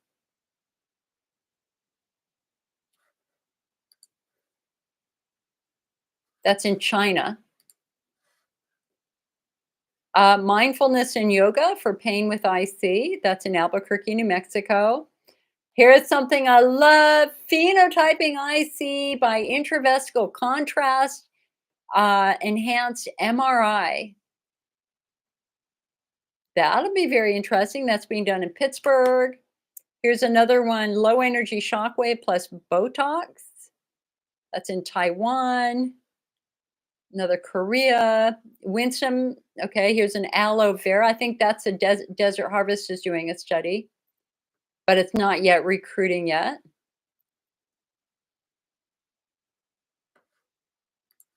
Yikes. What is this? Where is this? Okay, this looks a little controversial.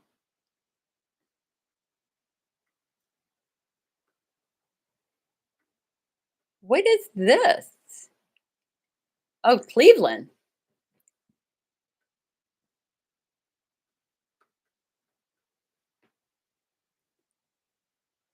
Amniotic membrane therapy in patients with IC.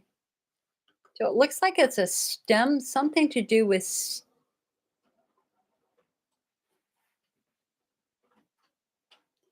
amniotic membranes have been used to assist in wound healing in many fields of medicine and has evolved over the last century to various applications in regenerative medicine. A novel study using amniotic membranes for bladder therapy has shown promising preliminary results in a small study of 10 women with recalcitrant IC. They had injections of micronized amniotic membranes and had significant improvement, avoiding symptoms and pain over 3 months with no adverse events.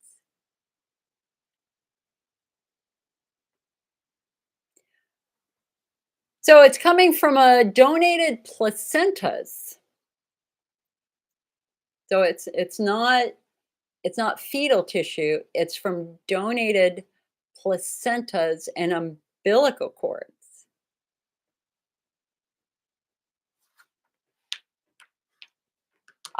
Jennifer says, "Do you have to get off all meds for an IC trial?" Not necessarily. Every trial has their own requirements. One of the big things is pain medicine. Studies that are testing new pain meds they will not want you to be on pain meds at first, at least. Here's another one: pulsed electromagnetic field and heparin installation.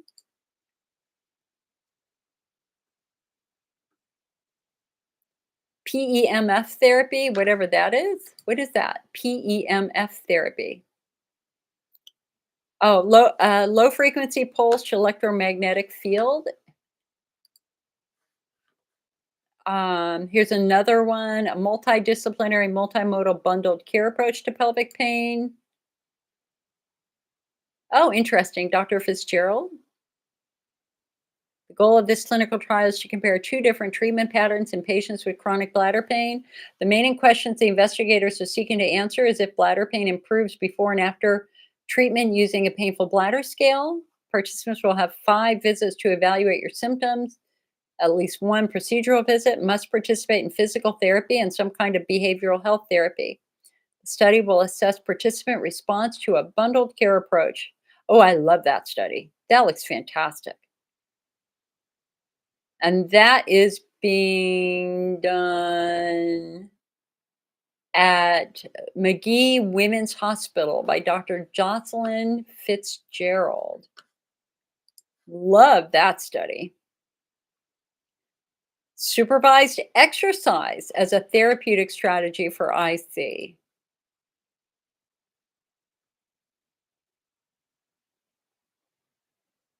Love it. Looks like that's a Dr. Robert Evans study. Oh, here's a new treatment. What is this? V117957.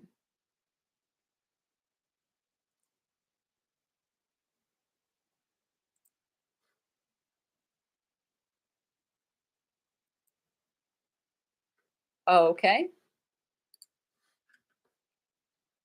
Here's an acupuncture study. Oh, that's in Turkey. Is another one. Wow. So you guys, as you can see, we have a lot of good things happening right now. Like, holy moly, look at all these.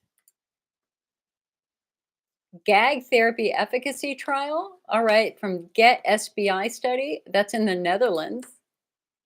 What is that? Hmm. So lots of good things happening right now.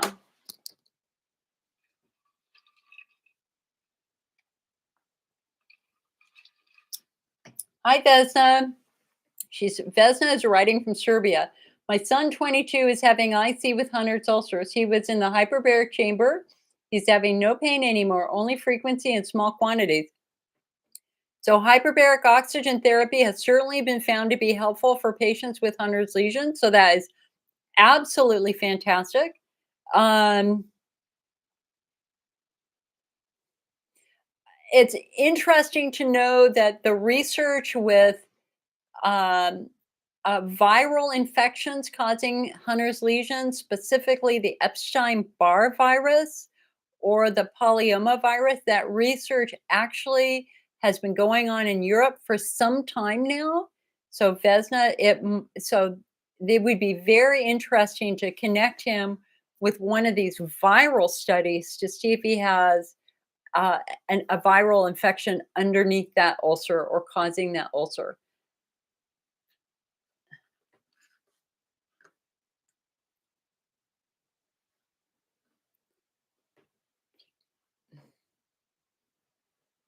Dee says, okay, so what are my thoughts on microgen? So I love next generation DNA urine testing. I'm a scientist. That's my original training. If I could go back to grad school, I would be studying it right now because next generation DNA urine testing allows us to identify things in urine that a culture will not grow because a urine culture relies on culturing or growing bacteria with food. So each culture is limited by the type of food you use. We call that a medium. In fact, my senior project in my pharmacology degree was the isolation of drug resistant bacteria at Cottage Hospital in Santa Barbara, which is where I was born, ironically. And I was stunned by everything that grew out of these swabs. I took them from water fountains and surface, you name it. I took it, and I was looking for these drug resistant infections. So anyway, the fundamental flaw is that not all bacteria eat the culture medium, and there are lots of different types of culture mediums you can use. In contrast, next generation DNA urine testing looks at DNA. And it can identify everything, good bacteria, bad bacteria, fungal infections, and even potentially viral infections. So next generation testing is absolutely the future. It is a far superior way of testing. It is already being used extensively by infectious disease specialists. Some urologists are using it, a lot don't. Interpreting the results is the hardest part because it's going to give you a big picture. It's going to list a lot of good bacteria, lactobacilli, and it has the potential of showing some bad bacteria. But how do we interpret it? That's the big problem. I did interview the owner of the guy who founded Microgen Diagnostics because kind of what happens is patients start chasing infections. It's like, okay, I had E. coli, so we treated the E. coli. So now I have enterococcus. So we're going to treat the enterococcus. Now I've got this. Do we treat this? And some patients go on this kind of bacterial war. And the challenge here is that usually after you treat the worst one, the symptoms improve dramatically. So the question is do you keep treating all these other ones that come up? And the answer is no. But that's a question I asked Rick, the guy who started that company, for those patients who feel like they're chasing infections. And he said, you never treat based upon next generation testing alone. You always have to combine that with symptoms. Because again, that next generation testing will give us a broad picture of what the biome is. But if the patient is asymptomatic, then is it worth destroying your biome with a lot of antibiotics that could then create lots of other issues down the road? And his answer was no, I wouldn't treat in patients who are asymptomatic. But if you find an abundance of Enterococcus faecalis, I never know how to pronounce that, Faecalis, faecalis, very common, that's an emerging pathogen for some bacteria, for some bacterial infection. If that's combined with severe infections, then yeah, maybe we do want to treat that. Severe symptoms. Carolyn said, I was told last year I have a weak vaginal wall. Now, 2 days ago, I'm told that I'm at stage 1 prolapse. I'm scared to death. Carolyn, this is very common. I have a stage 1 rectocele. Hon, it's getting older. Nothing to be scared of. Don't be scared of it. This can happen as a birth injury. It can happen when muscles get weakened after injury or trauma. And it can also happen if you're straining to have bowel movement. So the concept here, probably the most important take home, Carolyn, right now is do not strain for anything. You should be not straining to have bowel movements, and you should not be straining to urinate. If you are, you're going to tweak those muscles and potentially weaken them. So millions of women have stage 1 prolapses. I wouldn't worry about it. It's very common, very, very, very common.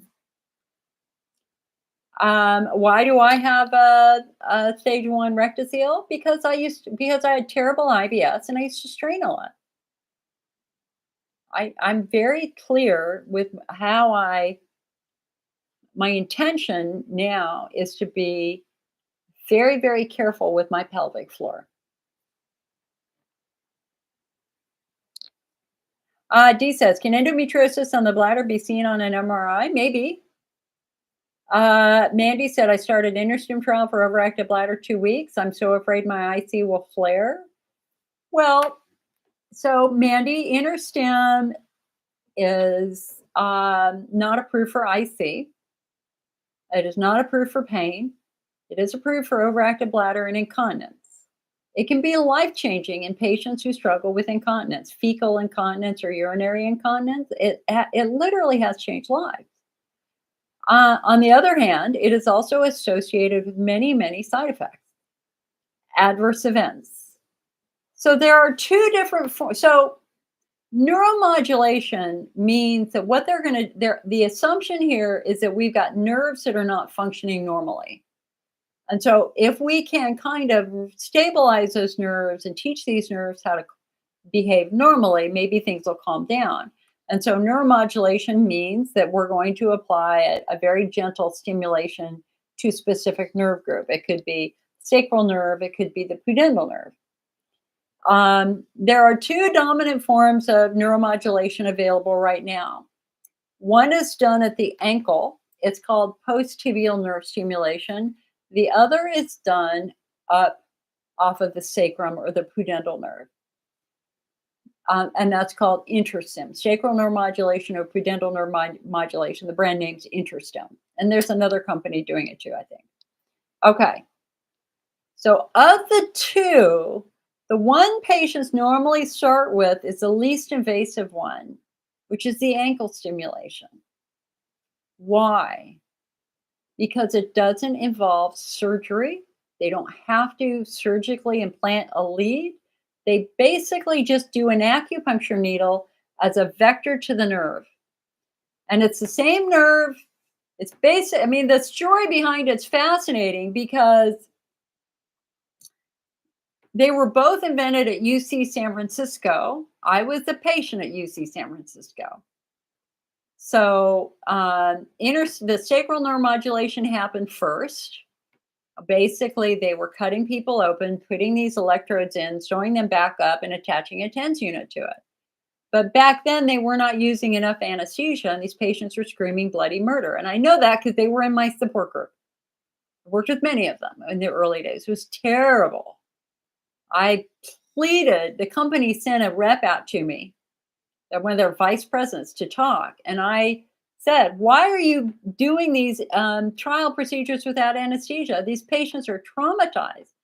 And that meeting led to them doing better anesthesia for these patients. So that was one good thing I did very, very early in my IC career.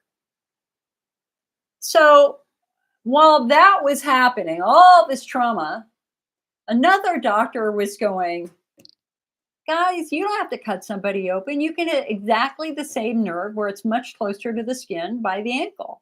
His name is Dr. Marshall Stoller. And he's the one who invented the post-tibial nerve stimulation that we now call urgent PC. And so I consider myself very, very blessed that when I was referred to UCSF, I ended up in his clinic rather than the InterStim clinic. I cannot tell you the gratitude I have that I did not end up in that surgical ward. I can tell you horror stories about those old days with InterStim. I mean, InterStim's improved dramatically, but the history was bad. So anyway, the ankle stim was created by a doctor who was so outraged by the pain that patients was going through. And he said, we can do it here. And ironically, they both use the same marker to determine which nerve is being to determine if the correct nerve is being hit, which is they watch your big toes flex. They watch your toes flex.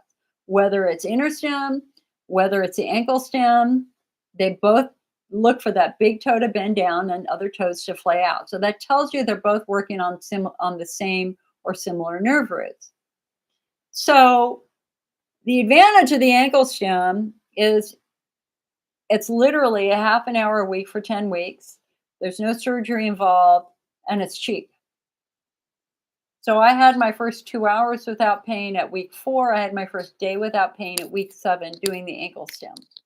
And then they taught me how to do it at home. I have tattoos on the inside of my legs. I haven't done it in years. I don't need to do it now, but they gave it to us to do it at home. Jody says here, I'm doing PTNS, and it is amazing how it has helped as I work on the estrogen. There you go. Excellent. So you're doing the PTNS exactly what I did. Now let's look instead at the surgical neuromodulation InterStim. Number 1, at least 2 surgeries. You got to have, well, actually at least 3 surgeries, even 4. They have to do the first incision to put in the leads. If that goes well, they do a second surgery to implant the generator in your upper butt.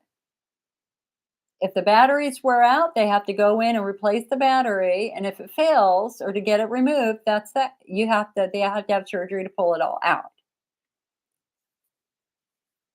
The big challenge with InterStim, there are 2 fundamental challenges with this type of neuromodulation. The adverse events are off the charts. Hundreds of adverse events, thousands most likely.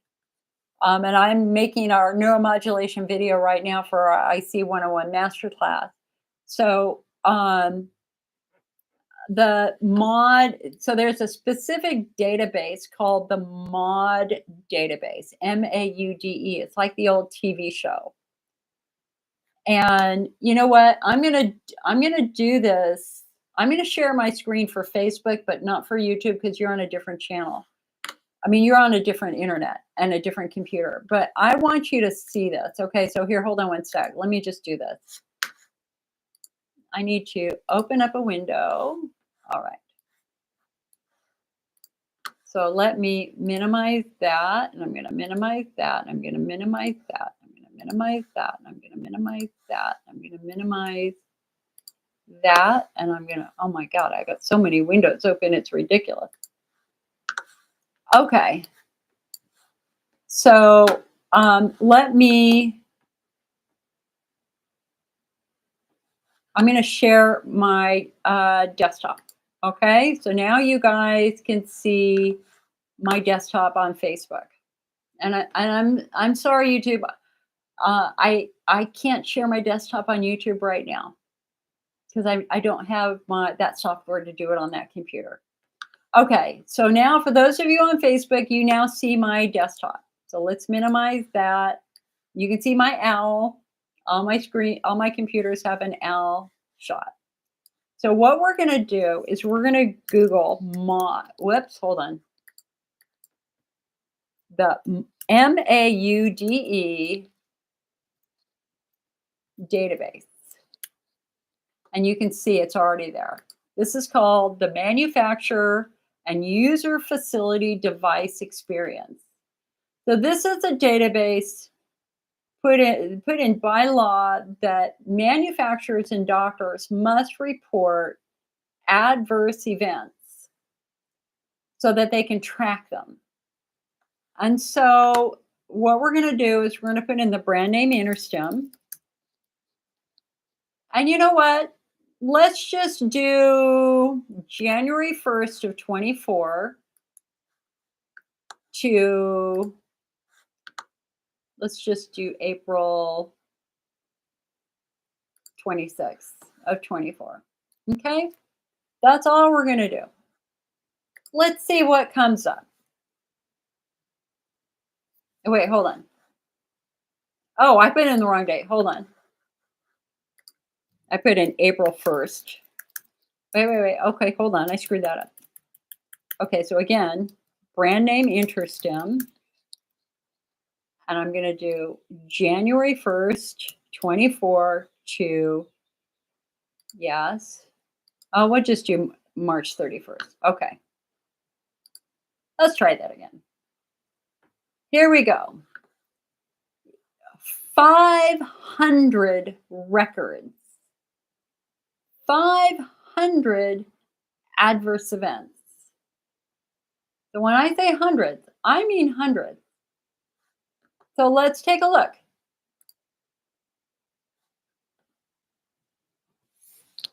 Information was received from a patient who was implanted with an implantable neurostimulator for urinary bowel dysfunction.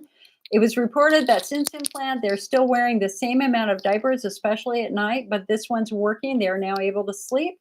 They are ecstatic about that.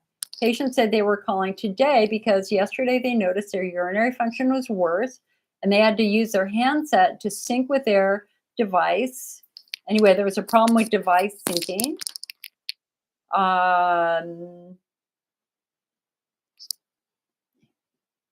Somebody reviewed that a change to the okay, obviously this is a device syncing issue. Patient said they don't have a follow-up with their managing doctor for 3 months. They reviewed the, okay, anyway, that was an equipment issue. Okay, so not that big of a deal, but it's still what that shows you. So they're calling this a malfunction. What that shows you is that when you have a device like this, you have to have constant medical monitoring because devices malfunction. They can malfunction. Any type of medical device can malfunction. All right, let's see what this one is. This is from the United Kingdom.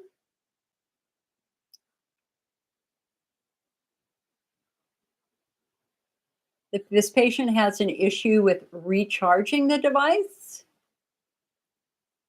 it showed that the battery was superficial and had flipped and moved after installation. So after they surgically implanted it, obviously they had to go back and they were unable to pair the two devices so that they could communicate with each other. So that too, we've seen numerous times with devices moving after surgery. Let's go to this one.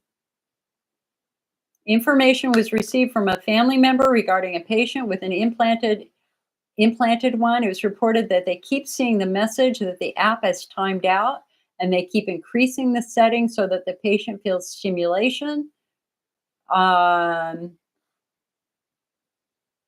They're calling this nerve damage. The patient now says they have nerve damage in their bladder.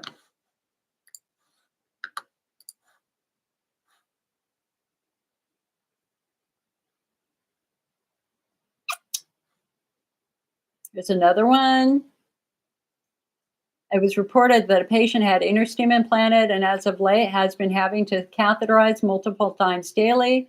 They've tried several settings with no relief. They wanted someone to either go to them personally to help. They were getting desperate. So, there's something called informed consent.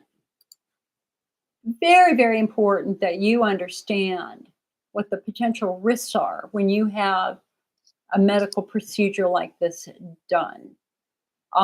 Here's somebody who had battery depletion and they wanted to get it sent back for a warranty credit evaluation.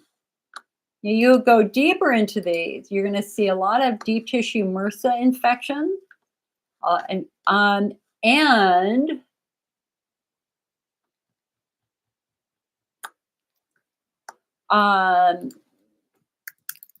let's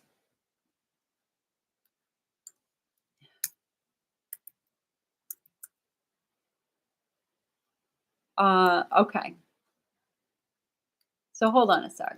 So I was going through this because I'm doing this master class for this right now. So I'm putting in brand name, event type. I don't want to scare you, but we have to look at this. You need to know. So I'm looking for fatalities associated with InterStim.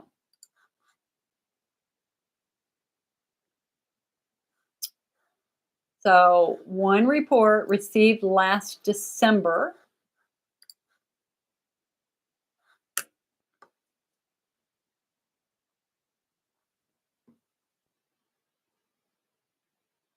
Information received from a family member regarding a patient who had an implant and died within hours of the procedure. There are about 20 fatality reports associated with InterStim in some way. Now, in some of those, these were patients who had reactions to anesthesia, or they may have been too old and suffered a post-op complication again from the anesthesia, not to do with the device. But one of the flaws with this database, as an example, is that here we have a family member who said the patient died within hours of having this done, but we don't get the follow-up. So we don't know why. But it is filed officially with the FDA that this happened. And they're saying that there is insufficient information. So let me go back here and get you off of that. See, now I have to find the window. Is that it? There it is. Okay, so hold on. Actually, you know what? Let's leave that there.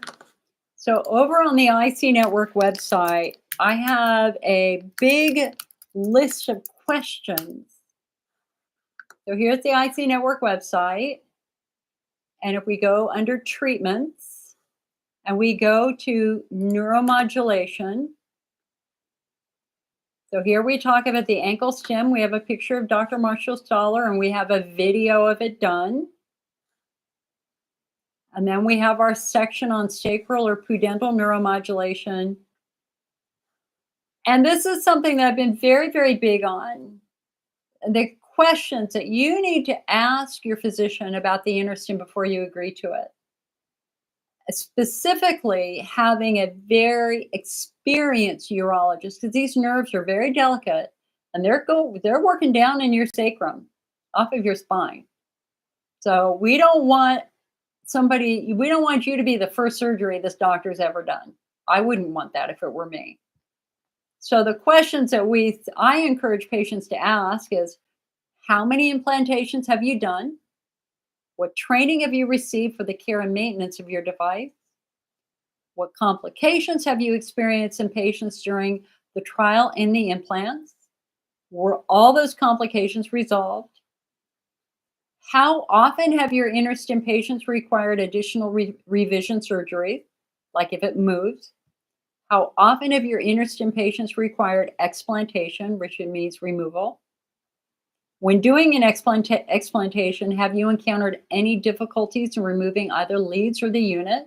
If yes, how did you resolve that? Have any of your patients experienced side effects which persisted after explant? Have any of your patients developed infections at the surgery site? Who will I be working with if my device needs reprogramming? Who will I see for care if you are not available? Who should I contact if my device malfunctions? Most importantly, will you provide care for me if I lose my health insurance? If not, who will treat me as long as I have a device in my body that could malfunction? I say that because we had a patient in Florida who had it done. She lost her health insurance. Her device started shocking her. And the urologist who implanted it refused to treat her. And she called me crying.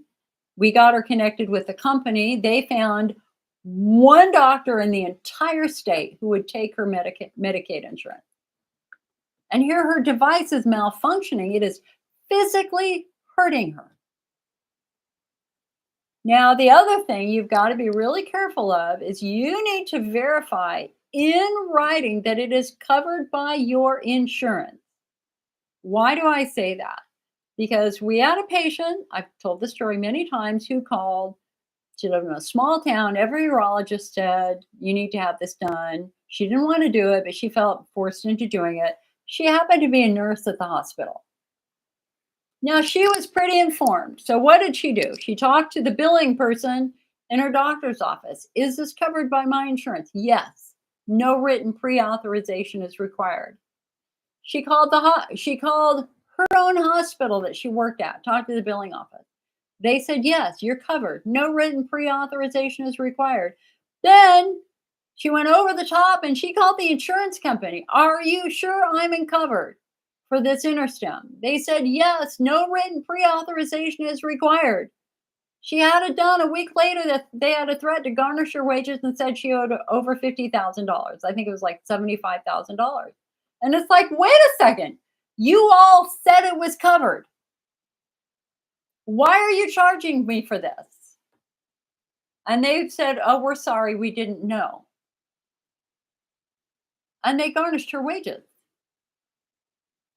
So you get in writing from every single person that this is covered by your insurance, especially the insurance company, and also make sure, will they cover revision surgeries and device removal? Get it in writing from them. Because if it happened to her, a nurse, it could happen to anybody. And that really pisses me off. All right.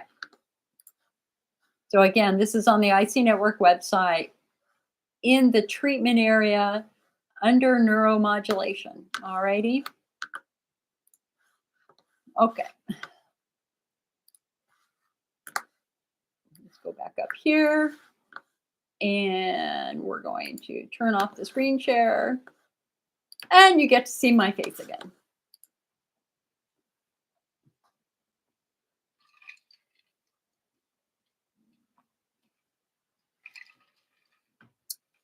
Vesna says, but how do we fight the BK polyoma virus? With an antiviral. Vesna says, can we expect to have better capacity because he started Ioluril installation last Wednesday? Is there any experience? Capacity is 100 to 150 and max capacity is 200. Ioluril has the best research of all the bladder installs in Europe. So that's a really, really good choice. think you have to assume that right now his bladder wall is very, very traumatized by the ulcers, and that's probably why he's got such a small bladder capacity. Also, if they lasered them, that would have created a little bit of scar tissue, but the Iolaro would be a very, very good choice. And again, the hyperbaric oxygen therapy that he did is fantastic. All right, let's go back to Facebook here. Anne says, does coccydynia get better? Yes, if you stop sitting on it and you work on the muscles.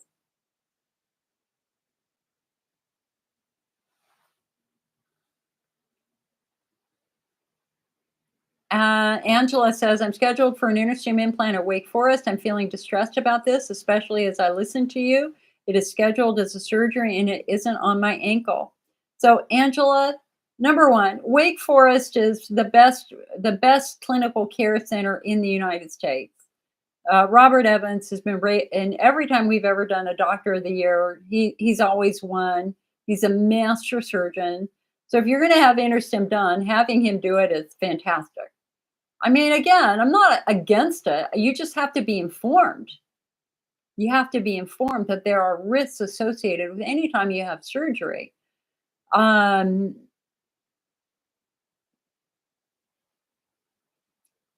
you can always ask for more information.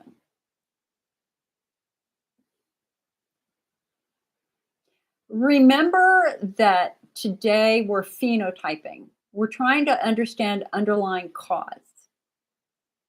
And so we have to ask ourselves, what is your underlying cause?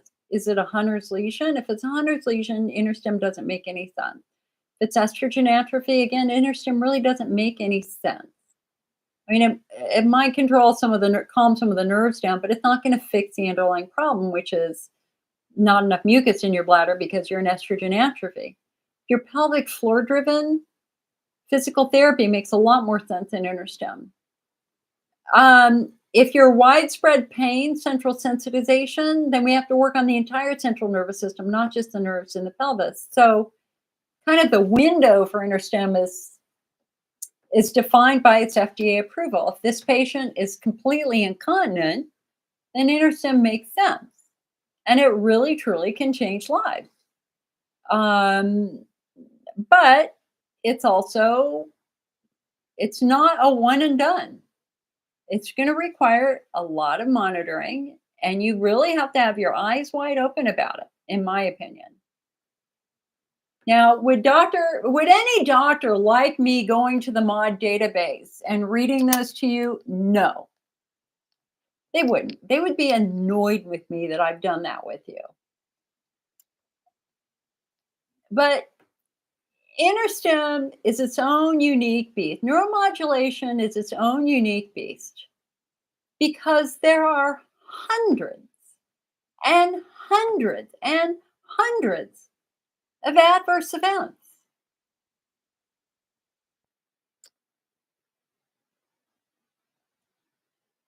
And at some point in time,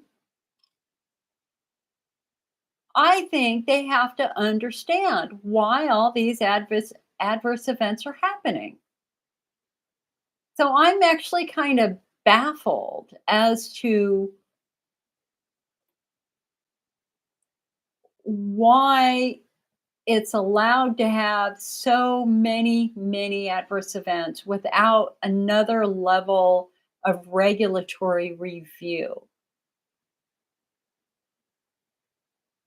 I'm baffled by that. And I will tell you that, I'm pretty outspoken about this. So I was at an IC conference and I challenged the other national expert on it, who's a friend, but I challenged him publicly and I said, how do you explain fatalities associated with InterStim? You cannot deny the reports in the FDA database. The most recent one being somebody dying a couple of hours later. And the answer was, well, people die. I just don't think that's enough.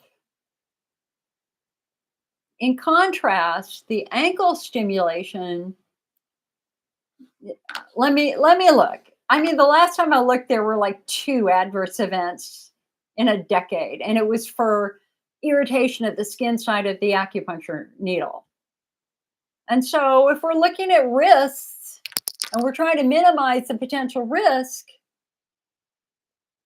which is what our guidelines have always said, is let's do the least invasive, less risky stuff before we do the more invasive ones.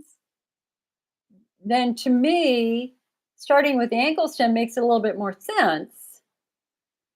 But but it's also about industry influence.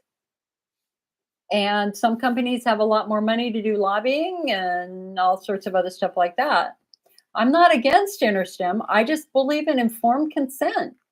I think you, as a potential patient, should know that it's not necessarily easy, that there are things that happen. And so, I've worked with thousands of patients over the years. We have 4 message boards in our support forum dedicated to this. Some of the typical things we saw were deep tissue MRSA infections, patients getting infections that required the device to be removed. And one of the most memorable cases that I worked with was a woman who had the trial done, and they did her voiding diary, and she did really well on it. Like, her frequency was way down. And she's like, oh, yeah, hell yeah, let's do it. And so she agreed to have it done. And so they implanted the generator. And as soon as she woke up, she knew there was a problem. It didn't feel the same. It felt bad. And she told them, something's wrong. It doesn't feel right. And they said to her, oh, hon, that's just post-op recovery. Post-op recovery. You can't right now. You just had surgery. All those nerves are worked up. You just got to wait until it calms down.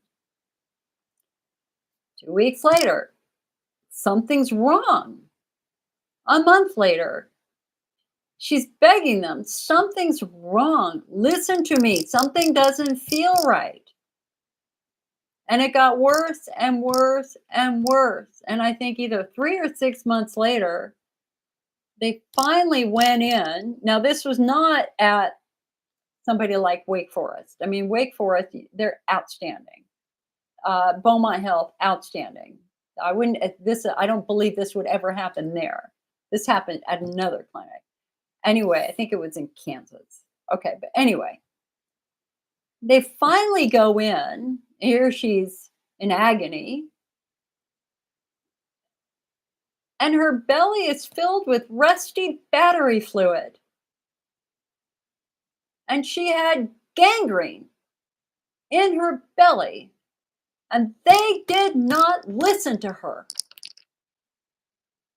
And that's a fundamental flaw in this thing, is that she told them something was wrong over and over and over again. And they kept saying, oh, it just needs to be reprogrammed. Oh, we'll try a different program. Oh, we'll do this. Oh, we'll do that. Oh, it's just post-op recovery.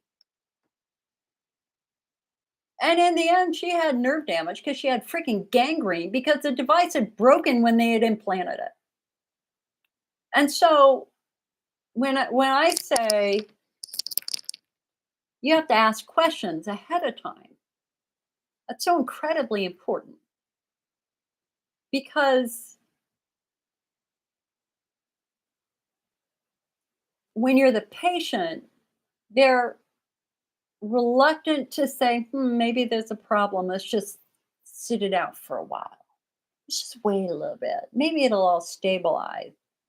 But she had a really serious problem. And they blew her off.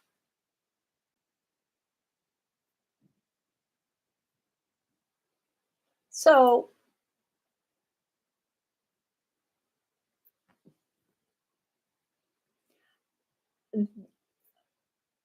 I was a support group leader.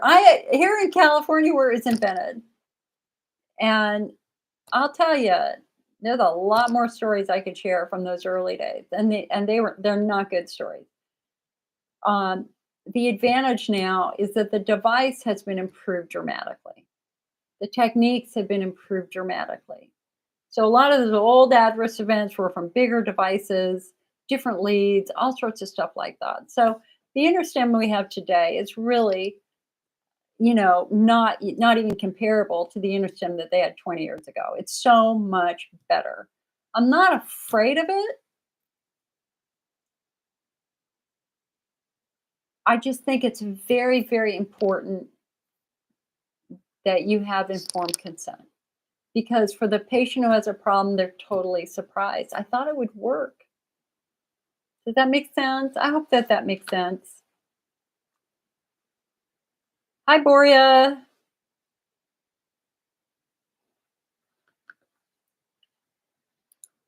D says standard urine, and you guys, I'm sorry, you know me, I can talk forever. D says standard urinalysis and cultures keep coming back with normal results, but high Enterococcus and E. coli found with microgen. 2 rounds of antibiotics, still symptomatic. Should I repeat the microgen? I'm in Canada and can't afford the PCR testing here. Well, the fact that you're still symptomatic is really quite concerning. And I would be asking your doctor, why am I still symptomatic? You thought it was bacteria. I took the antibiotics. I've taken 2 rounds of antibiotics. I'm not better.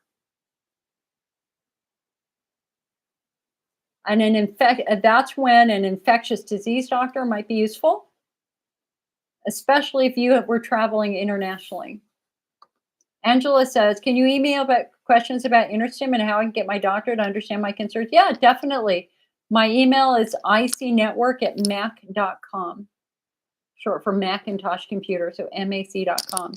Beth says, how do you determine your phenotype? Should a urogynecologist to diagnose me with IC be able to tell me what they are? They're probably not going to know about it because phenotypes have only been used in the last couple of years. The odds of your urogynecologist taking a class to learn the new phenotyping systems are pretty slim. So you start on the IC network because I have a whole section on phenotyping on our website. And I can do that with you over the phone and really try to give you a clue as to what your symptoms, how your symptoms present will give us a roadmap to what phenotypes you could have. So you're always welcome to talk to me and I can start you on that. And then I would send you back to the doctor. So for example, I was phenotyping a patient again on Friday for her. She called and asked if I could help. And I'm like, okay, so we worked through the system that I use, the Chris Payne system. So no on Hunner's lesions, no on estrogen atrophy, no on chemocystitis, absolutely yes on pelvic floor.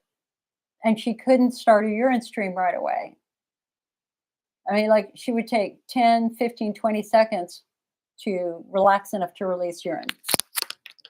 And I'm like, okay, do you understand what that means? And she said, no. And I said, that means that you have tight pelvic floor muscles, most likely. And she's like, oh. And I went, so you ever have sciatica, pain that shoots down your leg? And she goes, yeah. I went, well, honey, that's proof you have tight pelvic floor muscles. Sciatica is a piriformis muscle squeezing the sciatic nerve. So if you have sciatica, it's slam dunk, you have pelvic floor dysfunction. So we sent, the next step was to go to a pelvic floor physical therapist to have a pelvic floor assessment to see if that was indeed the case. She had pain with sitting that got better when standing. That tells us that she got muscle squeezing nerves. And then there was no widespread pain. And so her phenotype was in all likelihood just pelvic floor injury, as it is for most of us. Angela says, thank you for doing this. You're very welcome. Happy to do it. Hi, Susan. Susan said, I turned mine off almost 2 years ago and I want it out, but Dr. Evans does not even have an appointment for the rest of the year. Ugh. Yeah, Susan, that has really become a point of contention because some insurance companies, so you've got InterStim, you have a device, it's not working. And you know that as long as you have that device in your body, you may or may not be able to have an MRI. So, God forbid you have a car accident and they need to do an MRI, but you can't have the MRI because you have, let's say, a slightly older interstim generator in your body. Um, so, there, I know of at least one case where an insurance company refused to pay for the explant. They said, "We will only remove it, pay for its removal if it malfunctions."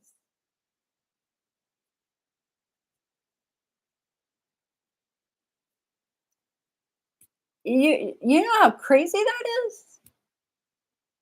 So, basically, you're telling that patient, "Okay, let's just wait and see." And then as soon as it malfunctions and hurts you, then we'll take it instead of being, proactive. It's not working. Get it the hell out, I mean, that's what makes the most sense, but again, it's all about the money, honey. Susan said, "I tried it again with a new rep that called me and it still didn't work. I turned it off again." See, so Susan, there you go. So you are a patient at Wake Forest. And again, it doesn't have anything to do with Dr. Evans. Dr. Evans is a fine surgeon. He's an outstanding surgeon. He does the bladder transplant surgery. So he's meticulous. The real question is, number one, was the device ineffective? Or number two, um, y- uh, maybe it's just not right for your unique case, right? So I'm really glad you're in here right now for Angela, who's scheduled to have her implant at Wake Forest soon. So you guys should connect and just kind of talk with each other so that maybe Susan, you can share with her some of the experiences you had when you had the implant done and all that sort of stuff. And again, I don't hate InterStem at all. It can change lives for the better if you're incontinent. But you got to have your eyes wide open before the surgery and more importantly for care after the surgery. And if you lose your health insurance, will you have care? If that device malfunctions and you lose your health insurance, are you going to be stuck with this shocking unit in your back as it was this patient in Florida? So there are just a lot of questions. Susan said, "Why can't a general surgeon just remove mine that lives in the same town? It's over a 2-hour drive." Well, because it's down on the nerves in the sacrum, honey. Yeah, this is not general surgery. It's not like removing a gallbladder. This is finesse. This is tremendous finesse. They have to be trained very, very clearly and specifically on how to remove these electrodes. And more importantly, the challenge with the electrodes is that they get scar tissue over them. The longer they're in your body, the more your body compartmentalizes them because they're foreign objects. And so they get the scar tissue around them. And getting through the scar tissue to remove it is tricky. So, as an example, 10, 15 years ago, some doctors just cut the lead, cut the wires, and left the implant in because there was so much scar tissue. And that's a motivation for getting it out quickly so that you don't have the scar tissue in there. I mean, the good news here is it's not hurting you, so that's good. So this is not an emergency. That's good. But on the other hand, I think, you've made a compelling case for its removal. And I can't imagine Dr. Evans saying no. I can't speak for him, but I respect him immensely.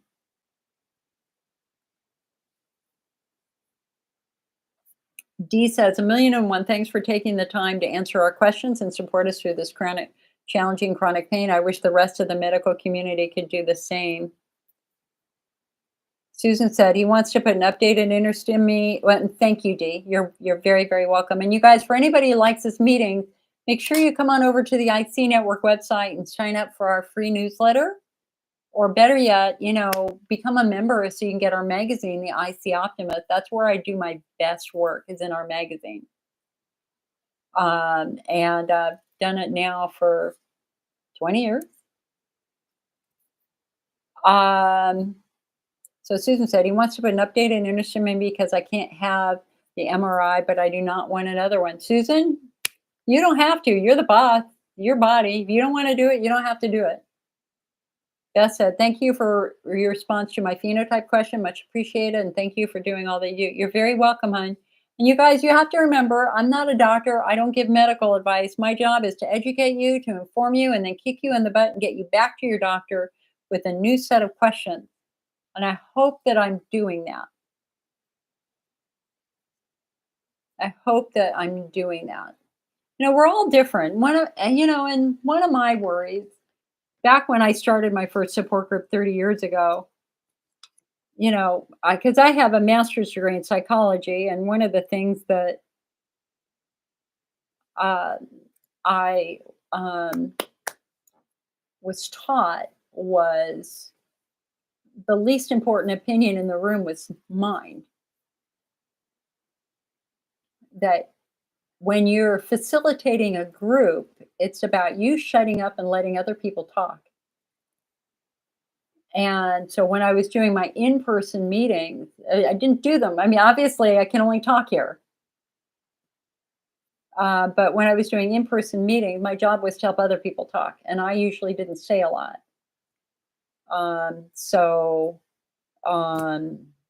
But the one thing I didn't want to do is discourage somebody from trying the one treatment that might have helped them. That would break my heart if I turned you away from doing something that would really, really benefit you.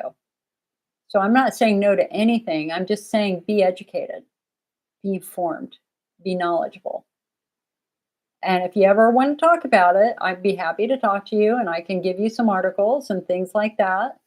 And like I said, we've got really good information on our website on how you can protect yourself by asking lots and lots of questions. And again, would the doctors doing this really be happy with me having this discussion with you? No, they probably wouldn't. But I look at it in a very, very different way. I mean, they don't want to scare somebody. It's like when you have surgery, they don't necessarily tell you it's going to hurt. They don't want to work you up. On the other hand, on the other side of that situation is who's there for the patient after they have the surgery and they're in pain. And so I look at this the same way. I mean, I just think that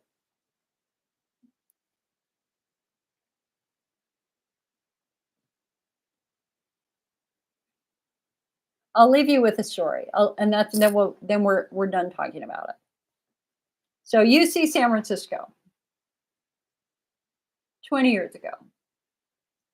Teenage boy and his mom go in. Teenager has quote unquote IC. He was in the room with his mom when the doctor at the time said, "Hey, we've got this new treatment. You want to try it? It'll be fine." And the boy looks at the mom, and the mom looks at the boy. Sure. Sure. Mom's escorted out of the room. Boy's stripped down, laying on his stomach.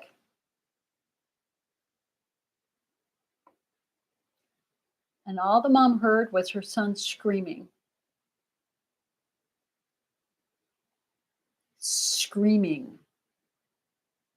Because back then, they didn't use anesthesia.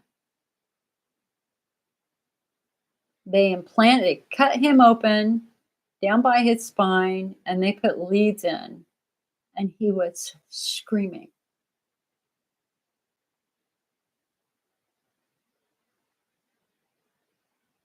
He came out a different boy. He didn't talk for a month. He didn't talk. He didn't say a word for a month. You want to talk PTSD? You want to talk malpractice? That was the early days of InterStim. And that was one of the things I'm most proud of, is I took her story and I went to a conference and I reamed them. I reamed Medtronic's InterStim department. And they sent out their international product manager, VP, to talk to me. And I went through all these stories with them. Why aren't you doing anesthesia? Oh, we're not? No, you're not. Okay? If they had told that mother, hey, this could really hurt, would the mother have done that? No.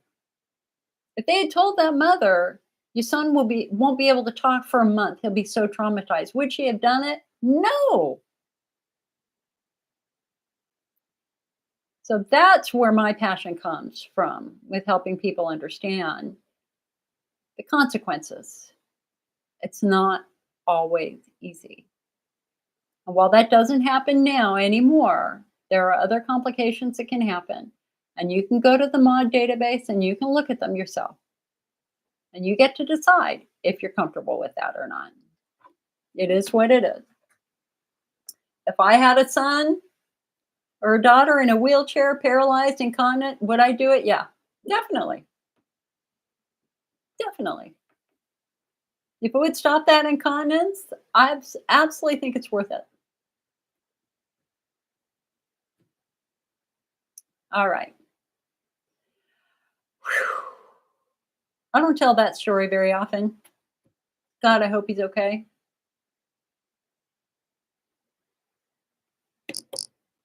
All right. Well, how long have we been going right now? 2 hours. 2 hours. So in the IC world, what's happening? We've got a big IC conference next week. Going to be a lot of new stuff going on. I'd be very, very anxious to share it with you. I will not. Let me look at the calendar here. The research is embargoed, so technically I cannot talk about it. Okay, I will be able to talk about it. Next Sunday. So hopefully I will have been able to go through some of that research. And so in our next meeting, we'll be able to share some of this new and exciting things that are happening right now. Then the Sunday after that is May 12th. That's Mother's Day. That is the anniversary that my dad died. First anniversary. And I don't know what shape I'll be in, guys. I don't know.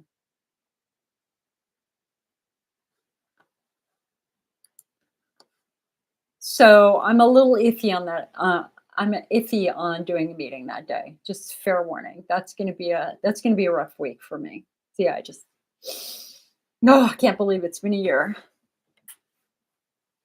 And then after that, the other things that I'm working on is I'm just getting the masterclass out. If you go to the IC Network website, up in the main menu, it says IC 101 Masterclass. I will also have it starting on the front page soon. You can start watching all of those videos. Right now, I'm working on the neuromodulation video. It's almost done. Got about 30 to 40 videos already filmed. We're just processing them now. And so that's the big project for the summer.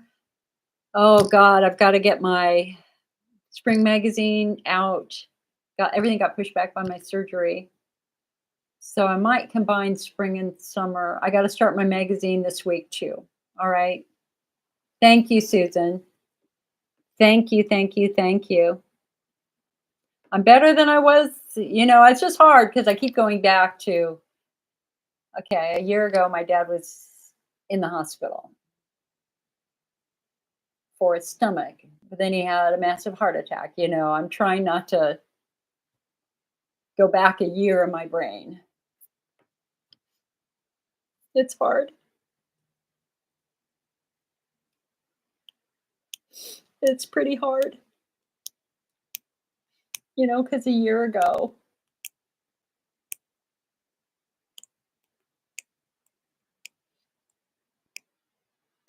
we had no clue. And we had no clue that my mom would die days afterwards, you know?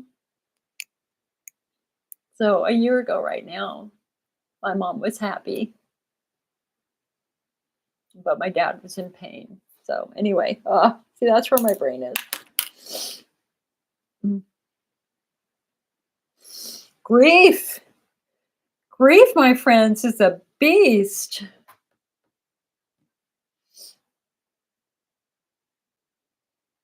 Oh, Susan, girl. Thank you, Gina. Susan says, my husband walked out on me 8 months ago for another woman. We were married for 33 years. I was devastated and heartbroken. Oh, honey, I'm so sorry. I'm so sorry. The man that I was planning to marry did the same thing. He did the same thing. And his loss, his loss. You know, I dodged a bullet with that one because he ended up a couple of years later obese and miserable. And it's like, okay, well, boy, that turned out good for me. So, Susan, there's no right thing to say except that it's his loss.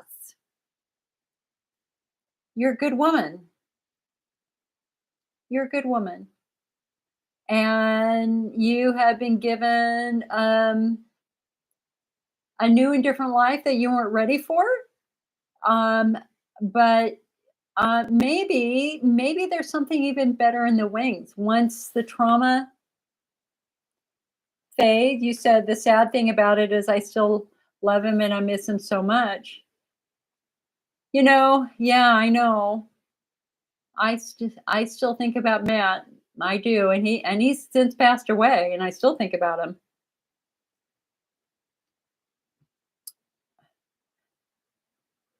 I think the Lord works in very mysterious ways.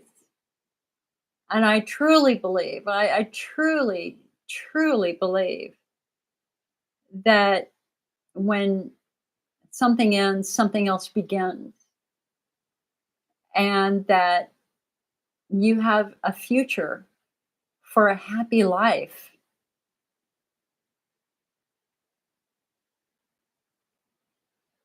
But going through the grief of a divorce or a major life change or a major illness or a death, it is rough. I had no idea how hard it would be.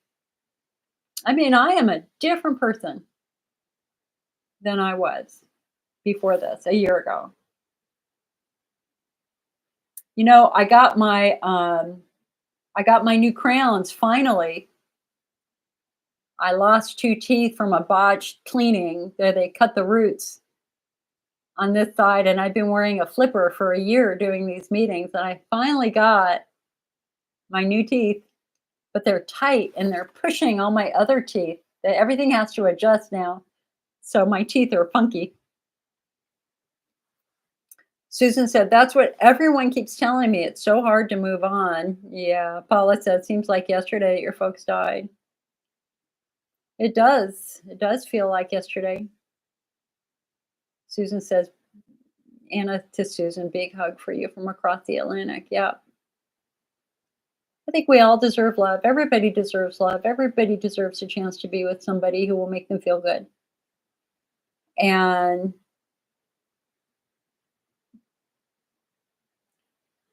I was listening to Joel Osteen yesterday in the car, and he was kind of talking about this, and it was basically, don't doubt, don't doubt, just have faith.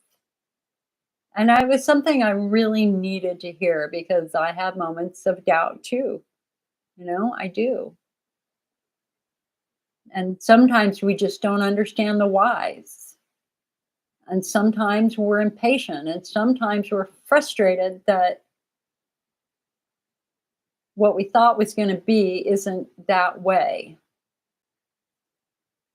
And I just truly believe that we have a lot more control than we realize. I truly believe that we have to be active participants in our life. I wrote in a grief forum like 6 months ago, and it was very telling. And I'm going into counseling because I just got stuff I got to work out. But I went into this grief forum and I said, because I've been caring for my parents for 15 years. And people said, well, you can pursue your dreams now. And I'm like, I have no dreams. What dreams? And I actually wrote, I have no dreams. I don't know what my dream is.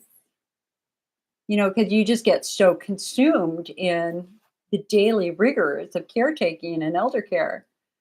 And I'm just like, it's like I've got like a little tiny vision of, like, I was working with a patient in New Zealand. It's like, okay, I wouldn't mind going to New Zealand or Australia or Scotland.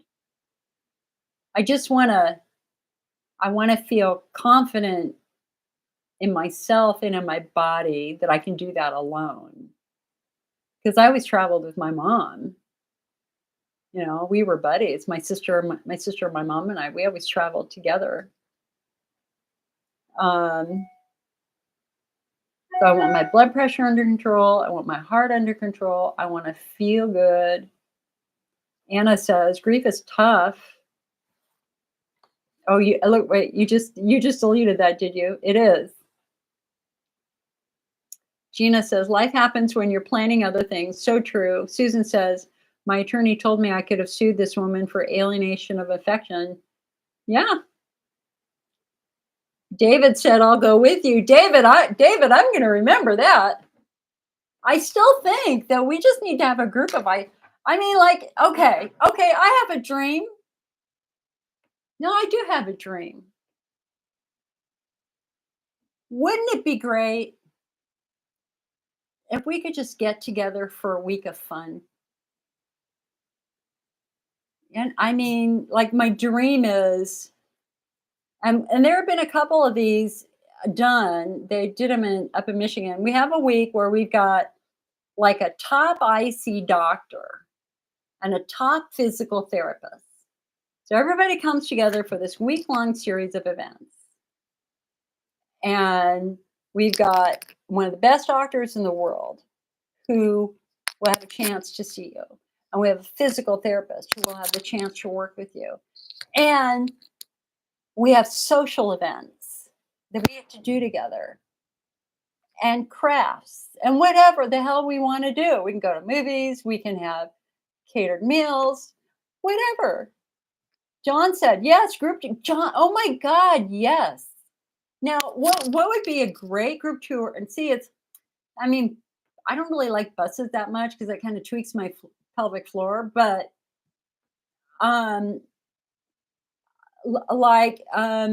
like just taking a bus ride for a day or two, a tour somewhere.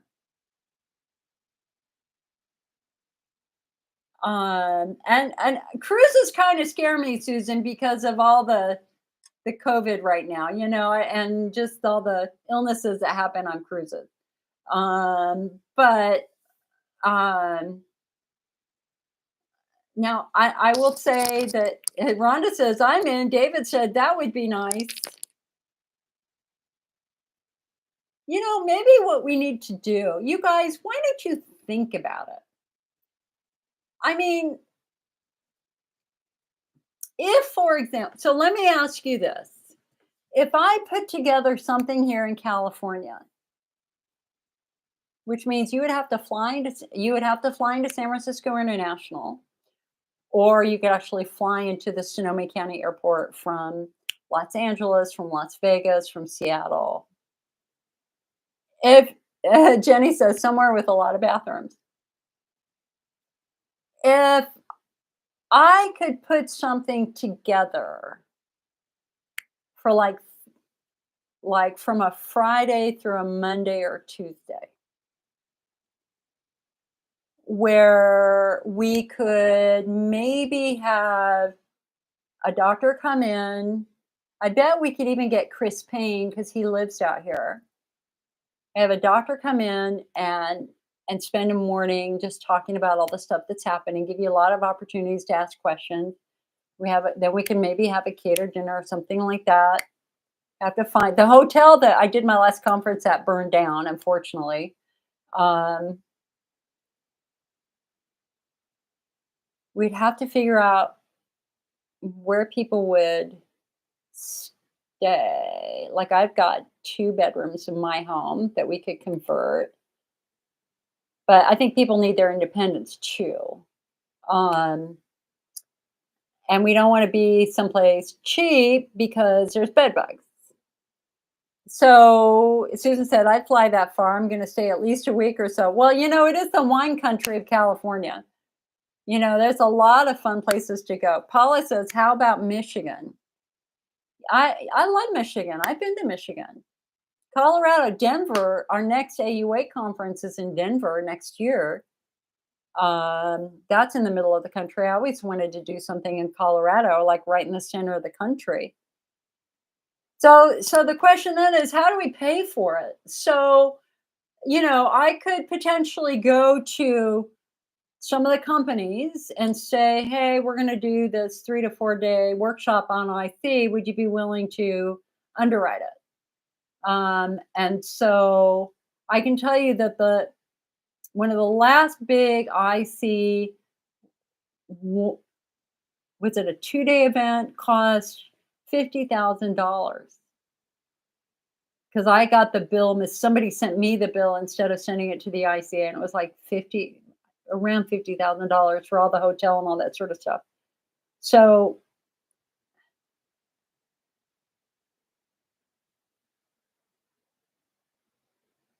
how would we do this? I mean, I'm open because you know what?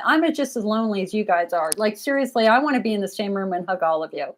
I want to laugh with you. I want to. You're at home when you're with other IC patients who have been through it. Somebody says, "Hey, I can't eat that." Oh, not a problem. Here's this. Hey, I need to use the restroom. Not a problem. There you go. Right? I just truly know that we are our people. We are our people. We always want to find where we belong. Well, when you've gone through something like this, you belong when you can be with other people who do it. So, you're kind of exciting me. Maybe we can't do it in the fall because that's fire season, and the last thing I'd want to do is bring you into California when we're all running from fires. Susan says, "Me too. I need new friends." Me too. Um, and Jenny's in San Diego. Jenny, you can fly from San Diego to Santa Rosa, Sonoma County. I mean, I've flown that flight down to San Diego several times. Um, let me think about it. And David said, yes, and people fall off boats. What would be kind of fun would be to go to what's that island off of Los Angeles? What's that island? Come on. I was gonna say Coronado, but that's San Diego. What's that island that people take the little it's like the big vacation island. Susan says, my aunt lives in San Jose. That's like a 3-hour drive from where we are. You know what? Hold on a sec. I just need these little piece of dental floss. Hold on. Bathroom break. And if you need to go to the bathroom, go right now.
Yeah, thank you, Dee. Catalina Island.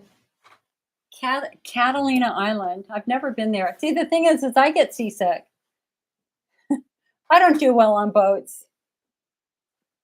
And I'll be really honest, I have anxiety traveling for sure. I mean, I always have anxiety traveling, and whenever I travel, I always just want to come home, and that's just part of the fact that I was a trauma victim as a childhood, in my childhood, and that's my brain saying, "You're safe at home. Go home." So for me, traveling is never enjoyable because I always want to come home, and that's something I want to work with a counselor on. Absolutely, I'm sick of it. I want to let some of this stuff go once and for all. Okay, but I've done two very large IC and pain events. I chaired our state pain conference years ago, and then we did a really successful IC event, 2-day event where we did grand rounds at a local hospital and trained a bunch of doctors. And then the next day we devoted to patients. So that doesn't mean we can't do it again. And I had patients fly in for that. Let me think about it. I mean, because I'm not doing the elder care anymore, so I have time. Susan said, my sister, brother, and his wife are in Rome for 3 weeks right now. I'm jealous. Yeah, Rome is wonderful. I liked Rome. Okay, you've got me thinking. Donna says maybe we can get together during IC Awareness Month, get some companies to sponsor us.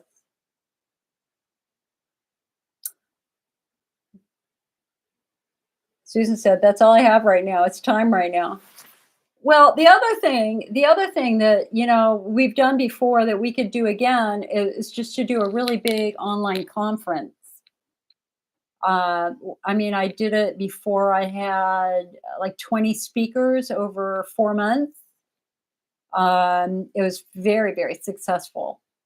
We haven't done that in a decade because, again, I was really busy caring for my parents. Um, but I don't know. I just think some togetherness. And Donna, girl, so many of you I have known for so long. I just want to hold you in my arms and say thank you for being such good friends. And David and John, seriously, I've known you guys so long. We got to try to do something.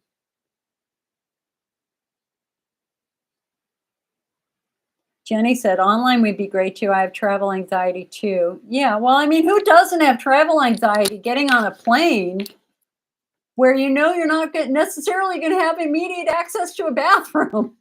Come on. So here's my hi, Catherine. So let me share the way I've traveled because I have flown to London in a flare. I'm not lying. I have. Um, David said it would be nicer in person. Yeah, it would be. I agree. It would be nicer in person. So here's how I fly. Okay, well, number one, the night before, I'm going to be in the bathroom all night, peeing and pooping every single time. I'm sorry, that's the stress reaction. Not to be blunt, but that's just very, very true for me. So I'm empty. By the next morning, I'm empty, which is a good thing. Um, and so an hour before I'm supposed to leave, I start self medicating. And I start with Flexeril, a muscle relaxant, because my pelvic floor back then was crazy. Now I haven't flown in several years, so my pelvic floor might be better. So what I would do is I would do a quarter of a Flexeril every 2 hours for the duration of the trip. And then I would do a quarter of a Norco every 2 hours for the duration of the trip.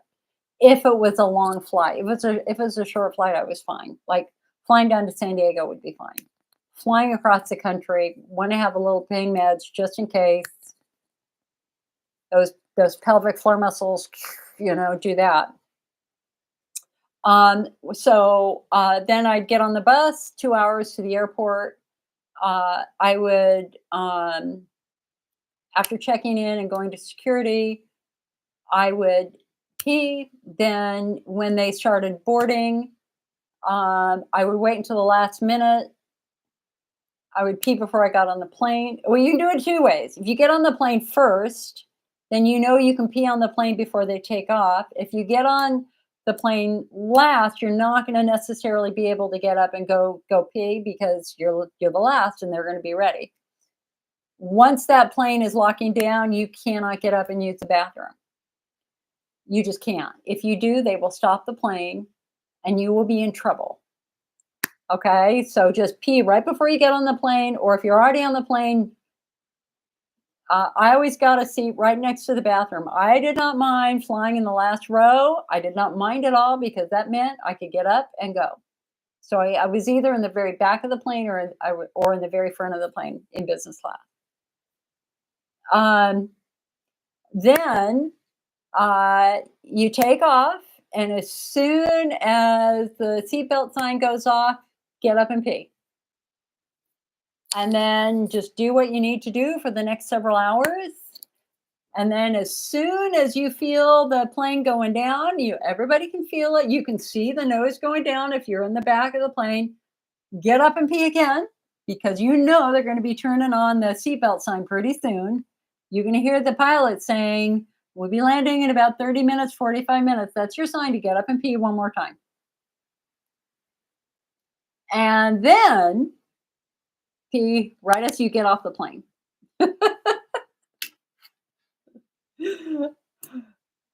Oh, such is the fate of somebody with a very, very sensitive bladder. Betty says, oh, here, hold on a sec. Diane says, exactly, where do you put the compounded cream? In the vagina with an applicator and a dab at the urethra? Yeah, that's usually the way it is. Follow your doctor's instructions. Betty says, I'm a new friend. Yeah, Betty. And I love the name Betty because my grandma's name was Betty. I listened to you so well. I enjoyed what you said about interstem. Good. I'm really glad that it was helpful because I know it's a very delicate topic. Catherine said, I just had my 65th. What? Woman, you just had your 65th cystoscopy last week? I now have fistulas in my urethra. Those are little pockets. It was caused 1.5 years ago by a nurse who didn't release the balloon from the cath. So now you're in pain now. And now it will need dilation every few months.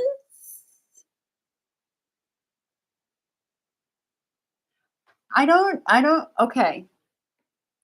So you had a catheter, you had a Foley, and normally there's a little balloon up at the top that they open up so it won't slide back out your urethra. When they're ready to remove it, they empty the balloon and then they slide it out. So what you're saying is the nurse didn't release the balloon, she pulled it out, and she badly damaged your urethra. I'm so sorry that happened to you. That's awful. So now you have fistulas in your urethra. So fistula means that there's a pocket. So you have 2 fistulas?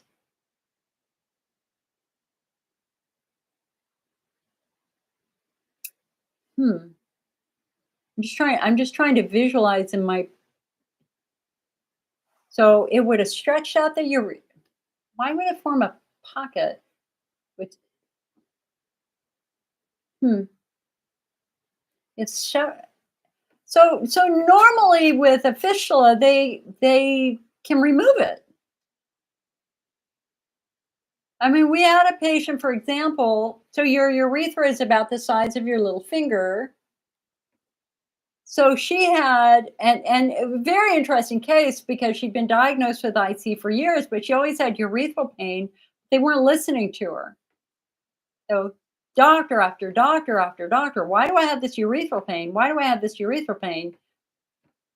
Nobody looked at her urethra until a new nurse practitioner said, oh, you should look at your urethra. She had a fistula that was right next to her urethra, the length of her urethra. So here's her urethra, here's her fistula. little tiny tube connecting the two. Well, look at that. I got arthritis in my little finger there. All right. Well, anyway. And so what they did is they removed the fistula and she was fine. It dragged down, causing the fistula.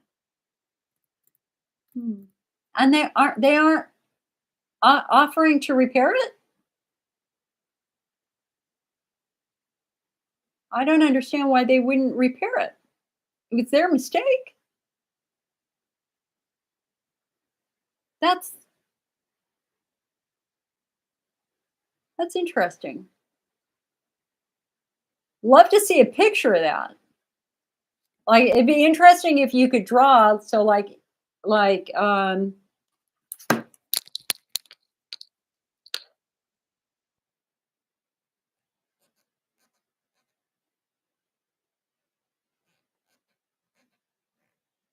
okay, so let's just say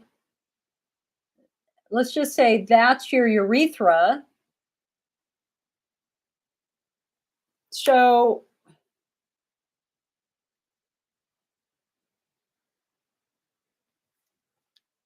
did like one side bulge out and then did another side bulge out? So is that what your urethra is like now, Catherine?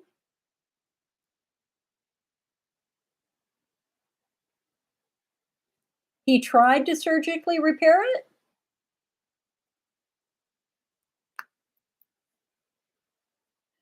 I hope you got a settlement. Did you get a settlement? Because that is a major error that harmed you. How long ago did that happen? I mean, that's like I don't know if it would fit the definition of, well, it would. I mean, that's a medical injury. Diane says, where do I put the compounded cream in the vagina with an applicator and a dab on the urethra? Both. It's exactly the same. They're estrogen cream. So you can do it both places, hon. No, it's all inside, like pockets.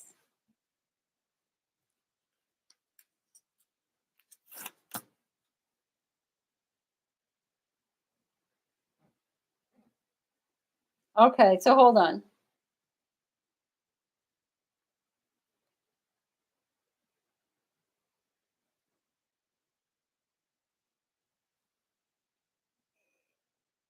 In a pocket inside your urethra?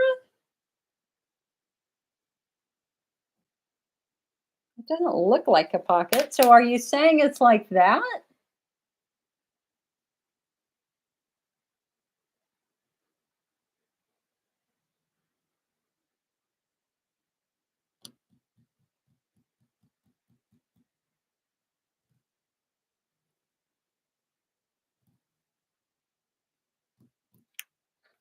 Is that what it's like? And it's all inside like pockets.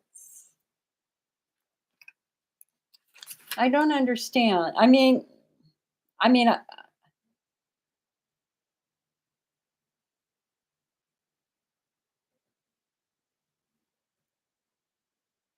wait here, hold on a sec.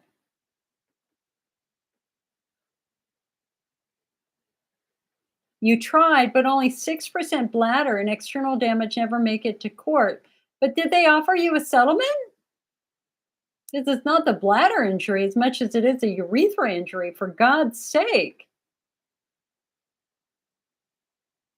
Did they even offer you anything? Here, hold on a sec. Let's just see if we can.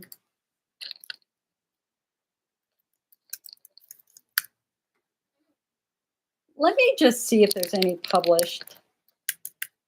Foley cath injury urethra. Nope. Hold on.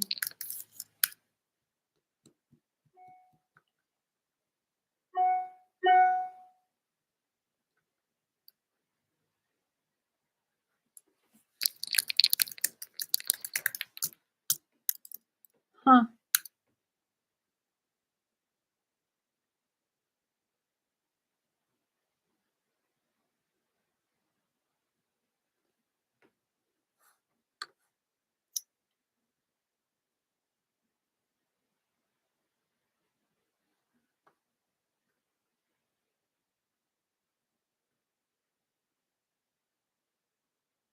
Straddle injuries to a bulbar urethra. Hmm. Okay, here we go. Diagnosis and classification of urethral injuries.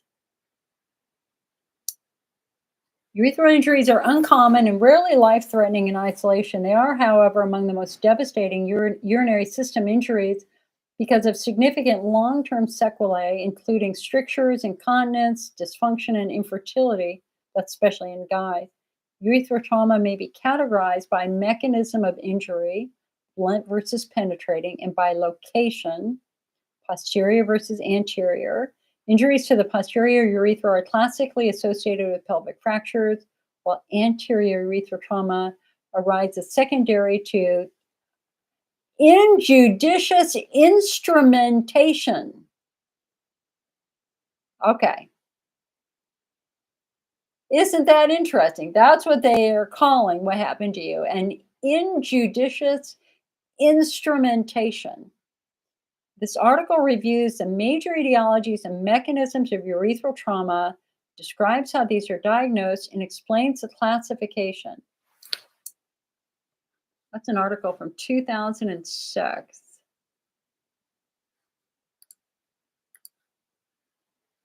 Injudicious instrumentation. Oh, here's the full article. Iatrogenic urethral injuries most commonly result from prolonged or traumatic urethral instrumentation, whereby the delicate mucosa may be partially disrupted. Denudation of the urethral mucosa exposes the underlying spongy tissue to the passage of urine. This inflammatory cascade, thus initiated, leads to spongiofibrosis, which is a scarring.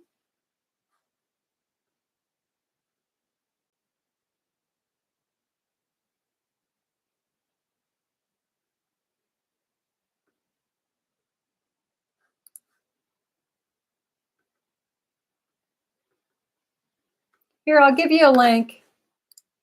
Let me give you a link to this.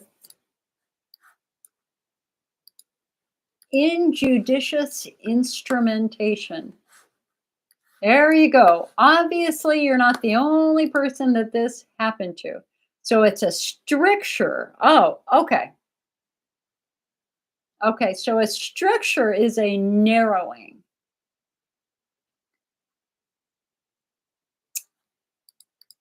Okay, that's a huge difference. A fistula is a pocket, a stricture is a narrowing. And you said it looks like scrapes, like thin, like bits of my urethra are very thin, and it closes down at the top, causing BOO, obstruction. Okay, that makes a lot more sense. So you've got some wicked scar tissue happening in your urethra. Oh, honey, I'm so sorry. That is yet again what we would call a medical injury. You're not the only one. Lots of people have had a variety of different types of injuries after medical procedures. That's why we want to have informed consent. That's why we want to know. But you have to have it dilated. So I experienced many dilations when I was younger. Does the dilation work?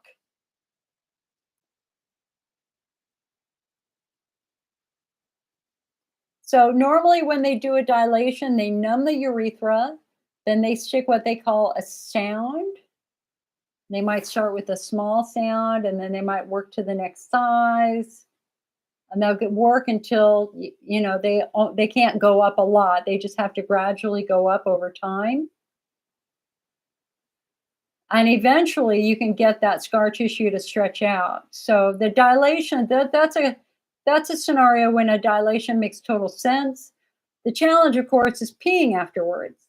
anytime you put an instrument in the urethra, it tweaks it. And so I had those when I was a kid, and all I knew for me was that trying to trickle out urine did not work. I I mean, the more I tried to stop and start and start and start because my urethra stung so bad, I just prolonged the pain. And so as a teenager, I finally worked out that I just needed to drink a really big glass of water and just have a lot of fluid on my bladder and just go for it and just push through the pain is not the right word because I wasn't straining, but I just had to let it go and bite my lip for the 20 seconds that it hurt. And eventually that goes away within a day or two. That goes away. Betty says, I have to speak to you personally. I have thousands of nerves in my bladder, rectum. I cannot sit or lay down with that horrible pain 3 years now. Do you have a phone number where I can make an arrangement? Absolutely, honey. It's right there. It's on the top of our website. 800-928-7496. So, hon, you've got either a pudendal neuralgia or you've got central sensitization. But anytime you have pain when you sit down that gets better when you stand up, that means we have a muscle squeezing a nerve. And so one of the questions that I would ask you right away is, have you had a pelvic floor assessment?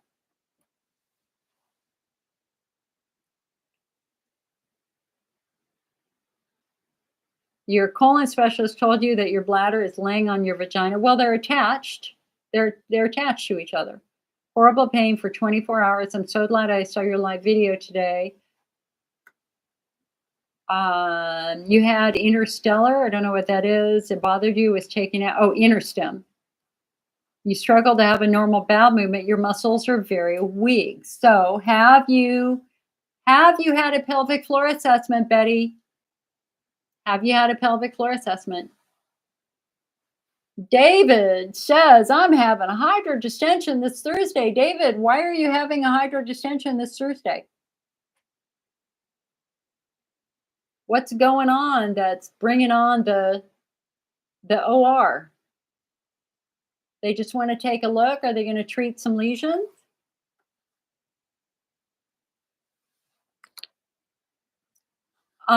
So Betty, I'm available all week except tomorrow. So tomorrow's my day off. Mondays are my day. It's a terrible day off to have, but it's like my only day off. So I'm in California, so you have to call Pacific time. And I answer the corporate line and I answer the patient education line. I don't usually answer the store line. If you don't get me, just leave your name and number and I'll call you back when I can. It's first come, first serve. Sometimes I call back late. So, but you just have to be patient because things get very busy in this office very quickly. I need another employee, to be quite honest. David says, the doctor is going to treat the lesions. How's he going to treat them? Steroid injection or laser therapy?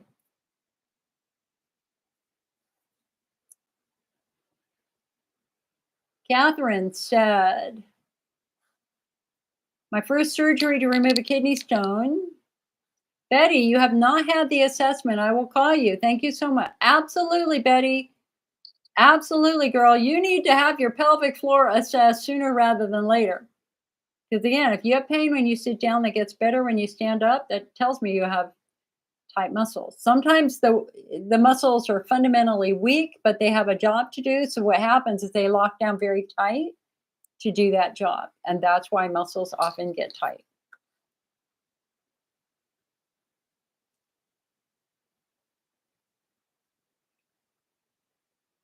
Catherine said, my first surgery to remove a kidney stone regarding, yes, it was my first stretch. So the pain even went into my arms and shoulders. What? Yeah, we don't want to overstretch the bladder. They're supposed to be what we call low pressure, short duration. Carolyn said, could having a C-section be the cause of my IC? It all started after I had my son 18 years ago.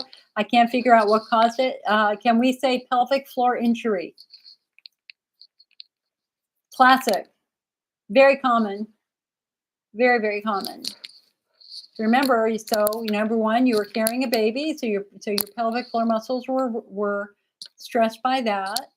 You were unable to do a typical delivery. I don't know why, but you might have been in labor for some time, and then maybe you had a really big baby. Baby couldn't fit through. They did the C-section, and when you had the C-section, what did they do? You were cut open.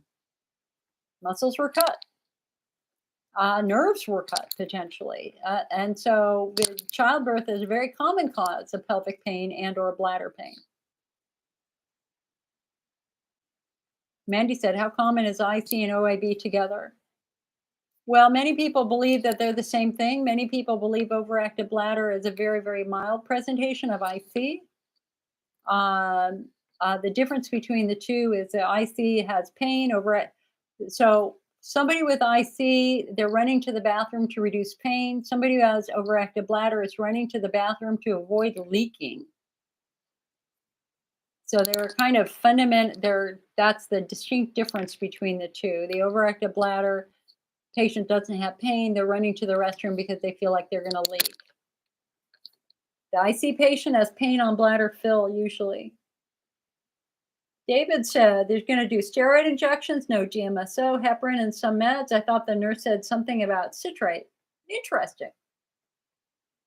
Good luck, David. You can do this. You've done it before. You're going to do it again. You're a strong, strong guy. Think about everything you've gotten through, and you're here. You're here to talk about it. Remember your strength. All right, guys. Well, let's do a last call for questions. Last call for questions because we're now at 3 hours. Go figure. It's just like 5 minutes ago, I said it was 2 hours. Now we're at 3. That's crazy. Last call for questions. Last call for questions. What about Femetry? So Femetry is a new line of 3 supplements. 1, 2, 3. And they called me over a year ago and said, hey, would you be willing to promote our products? And so I took a look at their products. And as I said to them, so product number 1 is a urinary cleanse and flora balance. Product number 2 is a bladder daily comfort. And product number 3 is acid control. Okay. So on its surface, it makes no sense for IC because it's implying that you need to be cleansed to prevent IC. And that makes absolutely no sense. And I told them that. I said, we've worked many, many years to move patients beyond the perception that IC was bacterial. Why are you telling them that they have to cleanse something? It is, however, reasonable for an estrogen atrophy GSM patient, potentially. And that's what I told them. I said, I thought this was a very interesting product line for somebody who's dealing with estrogen atrophy. But the bladder acid control is basically Preleaf. The bladder daily comfort is basically one of the regular supplements that we already have. And the urinary cleanse and flora balance, I don't even know what's in that. D-mannose and probiotics. So we already have all of these. We just wouldn't say take 1, then take 2, and then take 3. What we do now is we phenotype. So, and honestly, a lot more expensive Their bladder daily comfort starts at $76, whereas the bladder rest and the bladder builder are in the 40s and 50s. So it doesn't,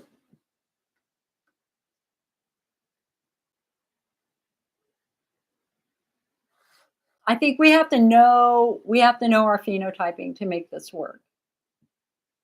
And for Hunner's lesions, it makes no sense. For pelvic floor, it makes no sense. For pudendal neuralgia, it makes no sense. For widespread pain, it makes no sense. For chemocystitis, it makes no sense. For chronic UTI patients, maybe. For estrogen atrophy patients who are prone to UTI, maybe. That's my opinion. What do you think of that answer? So Jeannie says, you tried the PEA for bladder and pelvic pain, but it didn't work. I'm allergic to shellfish and can't take some of the other supplements. So,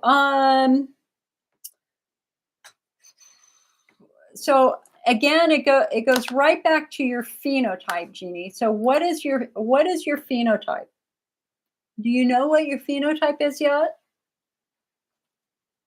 Are you Hunner's lesions, estrogen atrophy, bladder wall driven? What do you think your phenotype is?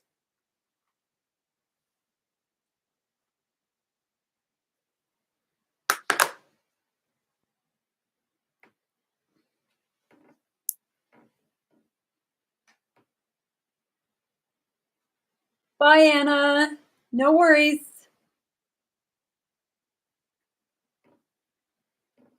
You have the you have the bladder wall phenotype. So in the bladder wall phenotype, there are 3 separate things: chemical injury to the bladder, estrogen atrophy, or chronic UTI. So which of these do you think makes the most sense?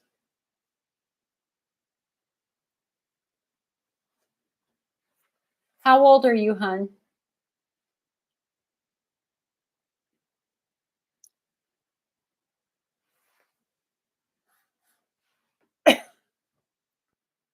All right.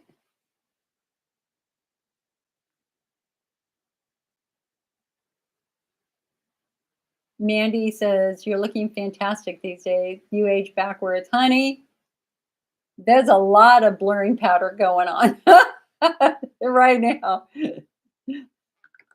The wrinkles are real. Susan says, I got one. Okay, Gina says, what kind of pain is it with bladder filling? Is it an aching pain or a sharp stabbing pain? It's a sharp stabbing pain. Aching, the bladder doesn't ache on bladder fill. The bladder screams on bladder fill. It's very sharp, very shrill. At least that's how I remember it. Pelvic floor pain is more achy and dull. Bladder wall pain tends to be very sharp, like razor blades or ground glass or glass shards. Jenny, you're very welcome, hun. Gina says, I never got the stabbing pain. Mine is an aching pain. So that we associate the aching pain more with muscles. We associate burning more with muscles. All right, so Jeannie is in the estrogen atrophy group, and she takes estrogen suppository. So Jeannie, since you're having trouble with the typical med, so you could do the bladder installations. So you could do a rescue installation, heparin lidocaine. That would help to coat the bladder and numb the bladder. You could do an Elmeron installation. That would coat the bladder. You right now, diet's going to be everything for you, since you're not able to do some of the easy stuff. Your bladder can't defend itself well right now because you're in estrogen atrophy. So no coffees, no green teas, no sodas, nothing like that. You got to protect that bladder as much as you can. The estrogen is great because that skin gets better with estrogen. You could always try aloe. If you have pain with sitting, I tried an installation 2 years ago, and that started the pain with sitting. Well, it's in all likelihood what happened is when you had the installation 2 years ago, your muscles got very, very tight because what happens that if the if you have pain with sitting that gets better when standing, that's a muscle squeezing a nerve. That's not your bladder. That's a muscle squeezing a nerve. So, uh, you need a pelvic floor assessment. We need to know what's going on with those muscles. Pain with sitting that gets better with standing is muscle squeezing nerves. Pudendal neuralgia, phenotype number 3. Susan said, my doctor just treated me with macrobid because my urine came back with bacteria and blood. How can I see patients determine if it's really a UTI or if you're having a flare because it feels the same? You're right, Susan. It does feel the same because you only have those nerves down there that give you those symptoms. So everything feels like a UTI. A bullet wound feels like a UTI. Stab wound feels like UTI. GSM feels like UTI. Bladder cancer feels like UTI. Everything feels like UTI. It's all about the culture results or the urine results, or if you have fever. So if you have a fever, then yeah, you've got an infection. If you've got blood in your urine, they need to figure out why you have that blood in your urine. That can be infection or something else. Um, so you've had the antibiotics. So the question now is, do you feel better on the antibiotics? Have you gotten better? Catherine said, mine is aching and burning, feels like a bad bruise being constantly pushed on. So burning can be two things. It can be estrogen atrophy on your skin. So if the burning is on your skin on the outside or in your urethra, that could be estrogen atrophy. But if the burning is deeper inside, that's often tight pelvic floor muscles. Muscles that are working hard burn. They produce lactic acid and that burns the tissues. Elizabeth says, as a fellow redhead, I don't do well with pain meds. Girl, I understand that. You mentioned Norco often. Does it cause tummy distress? I've never. Okay, so when I use pain meds like Norco, I never take a full dose. Like even after my surgery, I had my gallbladder removed 6 weeks ago. I never took a full pill, hun. At the most, I would take a half pill every 2 hours because I know when I take a full pill, that's just too much. So doing a half pill every 2 hours, or I did that for 2 days, and then I went to a half pill every 4 hours, and then a day or two later, I went to a quarter of a pill every 4 hours. And by the end of the week, I didn't need any pain meds. So you're having your DNC on May 10th, and you're heading towards a hysterectomy with all the bleeding issues you're having at 60. Girl, I was there 7 years ago. That's when I had mine for exactly the same reason. Um, so the good news with the hysterectomy is that they're much less traumatic now. They're usually laparoscopic assisted total vaginal hysterectomies, which means got a couple of little incisions on your belly, then they make an incision below your cervix, and they pull everything out through your vagina. That's what I had done. Um, I will say that I needed. How do I want to say that? I would say the first week was pretty rough, but I think I did a half a pill every 2 hours for a day, maybe a day and a half, and then I went to every 4 hours. And by the end of the week, I was down to a quarter of a pill every now and then, but I would also bend over and hurt myself, and I was really glad that I had that quarter of a pill, and I did that probably for several weeks afterwards. Every now and then, if I moved the wrong way, I needed a little bit of extra help with that. Jenny said, menstrual cramp type pain is pelvic floor. Yeah, usually. Susan says, I feel like I'm having an icy flare up every day. Susan, we need to figure out what your phenotype is. Jenny said, I have microscopic blood in urine. Doctor said that can be part of IC. It's very common. Even when the bladder wall gets injured, you might get a little microscopic blood.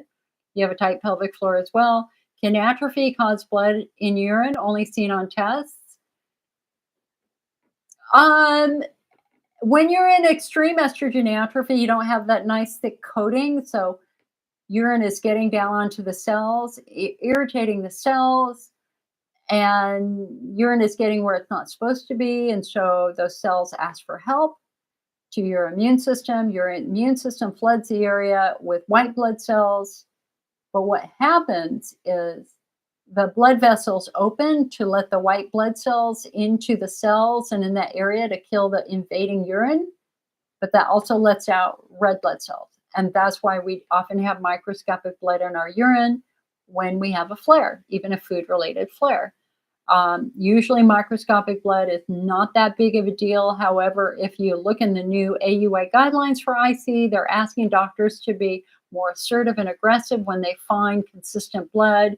They want them to do a proper workup just to make sure that there isn't anything else going on, like a UTI or bladder cancer. I will tell you, every single time I've had my urine tested, I've had microscopic blood in my urine. I haven't had it tested. No, I take that back. I was in the ER. I'm sure they test. No, did they? Okay, I was in the ER. It was the middle of the night, 2 or 4 in the morning. I peed in a cup. They had me bring it back to my room. It was sitting on the table next to the bed. I honestly don't know if they ever looked at it. Elizabeth says, thank you. Usually do the same with oxycodone and hydrocodone. You just have to be careful that you can't cut all pain pills in half, especially time-release pain meds like OxyContin. If you cut it in half, you can overdose. So you always want to talk to that pharmacist and make sure that they're giving you a pill that has a score down the middle that shows that it can be cut in half. So just be careful with that, okay? But I wish you the best of luck. I've been there, my friends. I have been there. You are not alone. I have a video on YouTube about my hysterectomy story, my uterine cancer scare, if you'd like to read that. Jeannie says, thank you. This is my first time finding this. I also have pain when sitting. Oh, yeah, sorry. We did that one already. Good. You're getting physical therapy now. So Jeannie, when you went to physical therapy, what'd they find? You had your pelvic floor assessment. What did they find? Did you have tight muscles? I bet you did. And Gina says, yeah, I always have microscopic blood. All right, guys. Well, my voice is starting to give out. So I think we need to stop here. So I will see you again next Sunday, hopefully. Tight muscles on the right-hand side. Classic pelvic floor. And so I'm really, really glad that you're getting that physical therapy, hon. That's very, very common. All right. All right, my friends, I'll see you later. Have a fantastic night tonight. Sleep well. Have a great week this week. Change is a coming, and always have faith in yourself. The way I started this meeting out this morning is I wanted to remind you that you are in control. You are in control. And we have a lot of great resources to help you. I don't want you to go hide in your bedroom. I don't want you to shut all the doors, put the blanket over your head. Carry hope in your heart, but it begins with what are you willing to do to get to a better place, physically, mentally, and emotionally. Come on over to the IC Network website and you can start reading about it. And then if you have any questions, we're here. Yeah, Jeannie, it's usually every week unless we have a holiday, like Mother's Day in 2 weeks. I honestly just don't know what shape I'll be in that day. I'd probably be crying my eyes out that day. Because that's the anniversary that my dad died last year. So, and the other big thing is when we are in fire season here in California, it can be a little tricky at times. But I run 2 different internets at the same time, so if one goes down, we can do the other at least. So, all right, guys, I will see you later. I'm going to say goodbye to Facebook first. Bye, Facebook.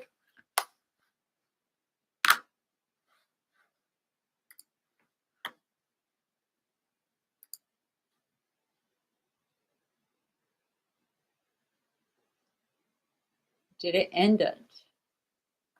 My face froze. That's a good sign. Let me stop that and stop that. Excellent. All right, YouTube. Be well, my friends. Be well.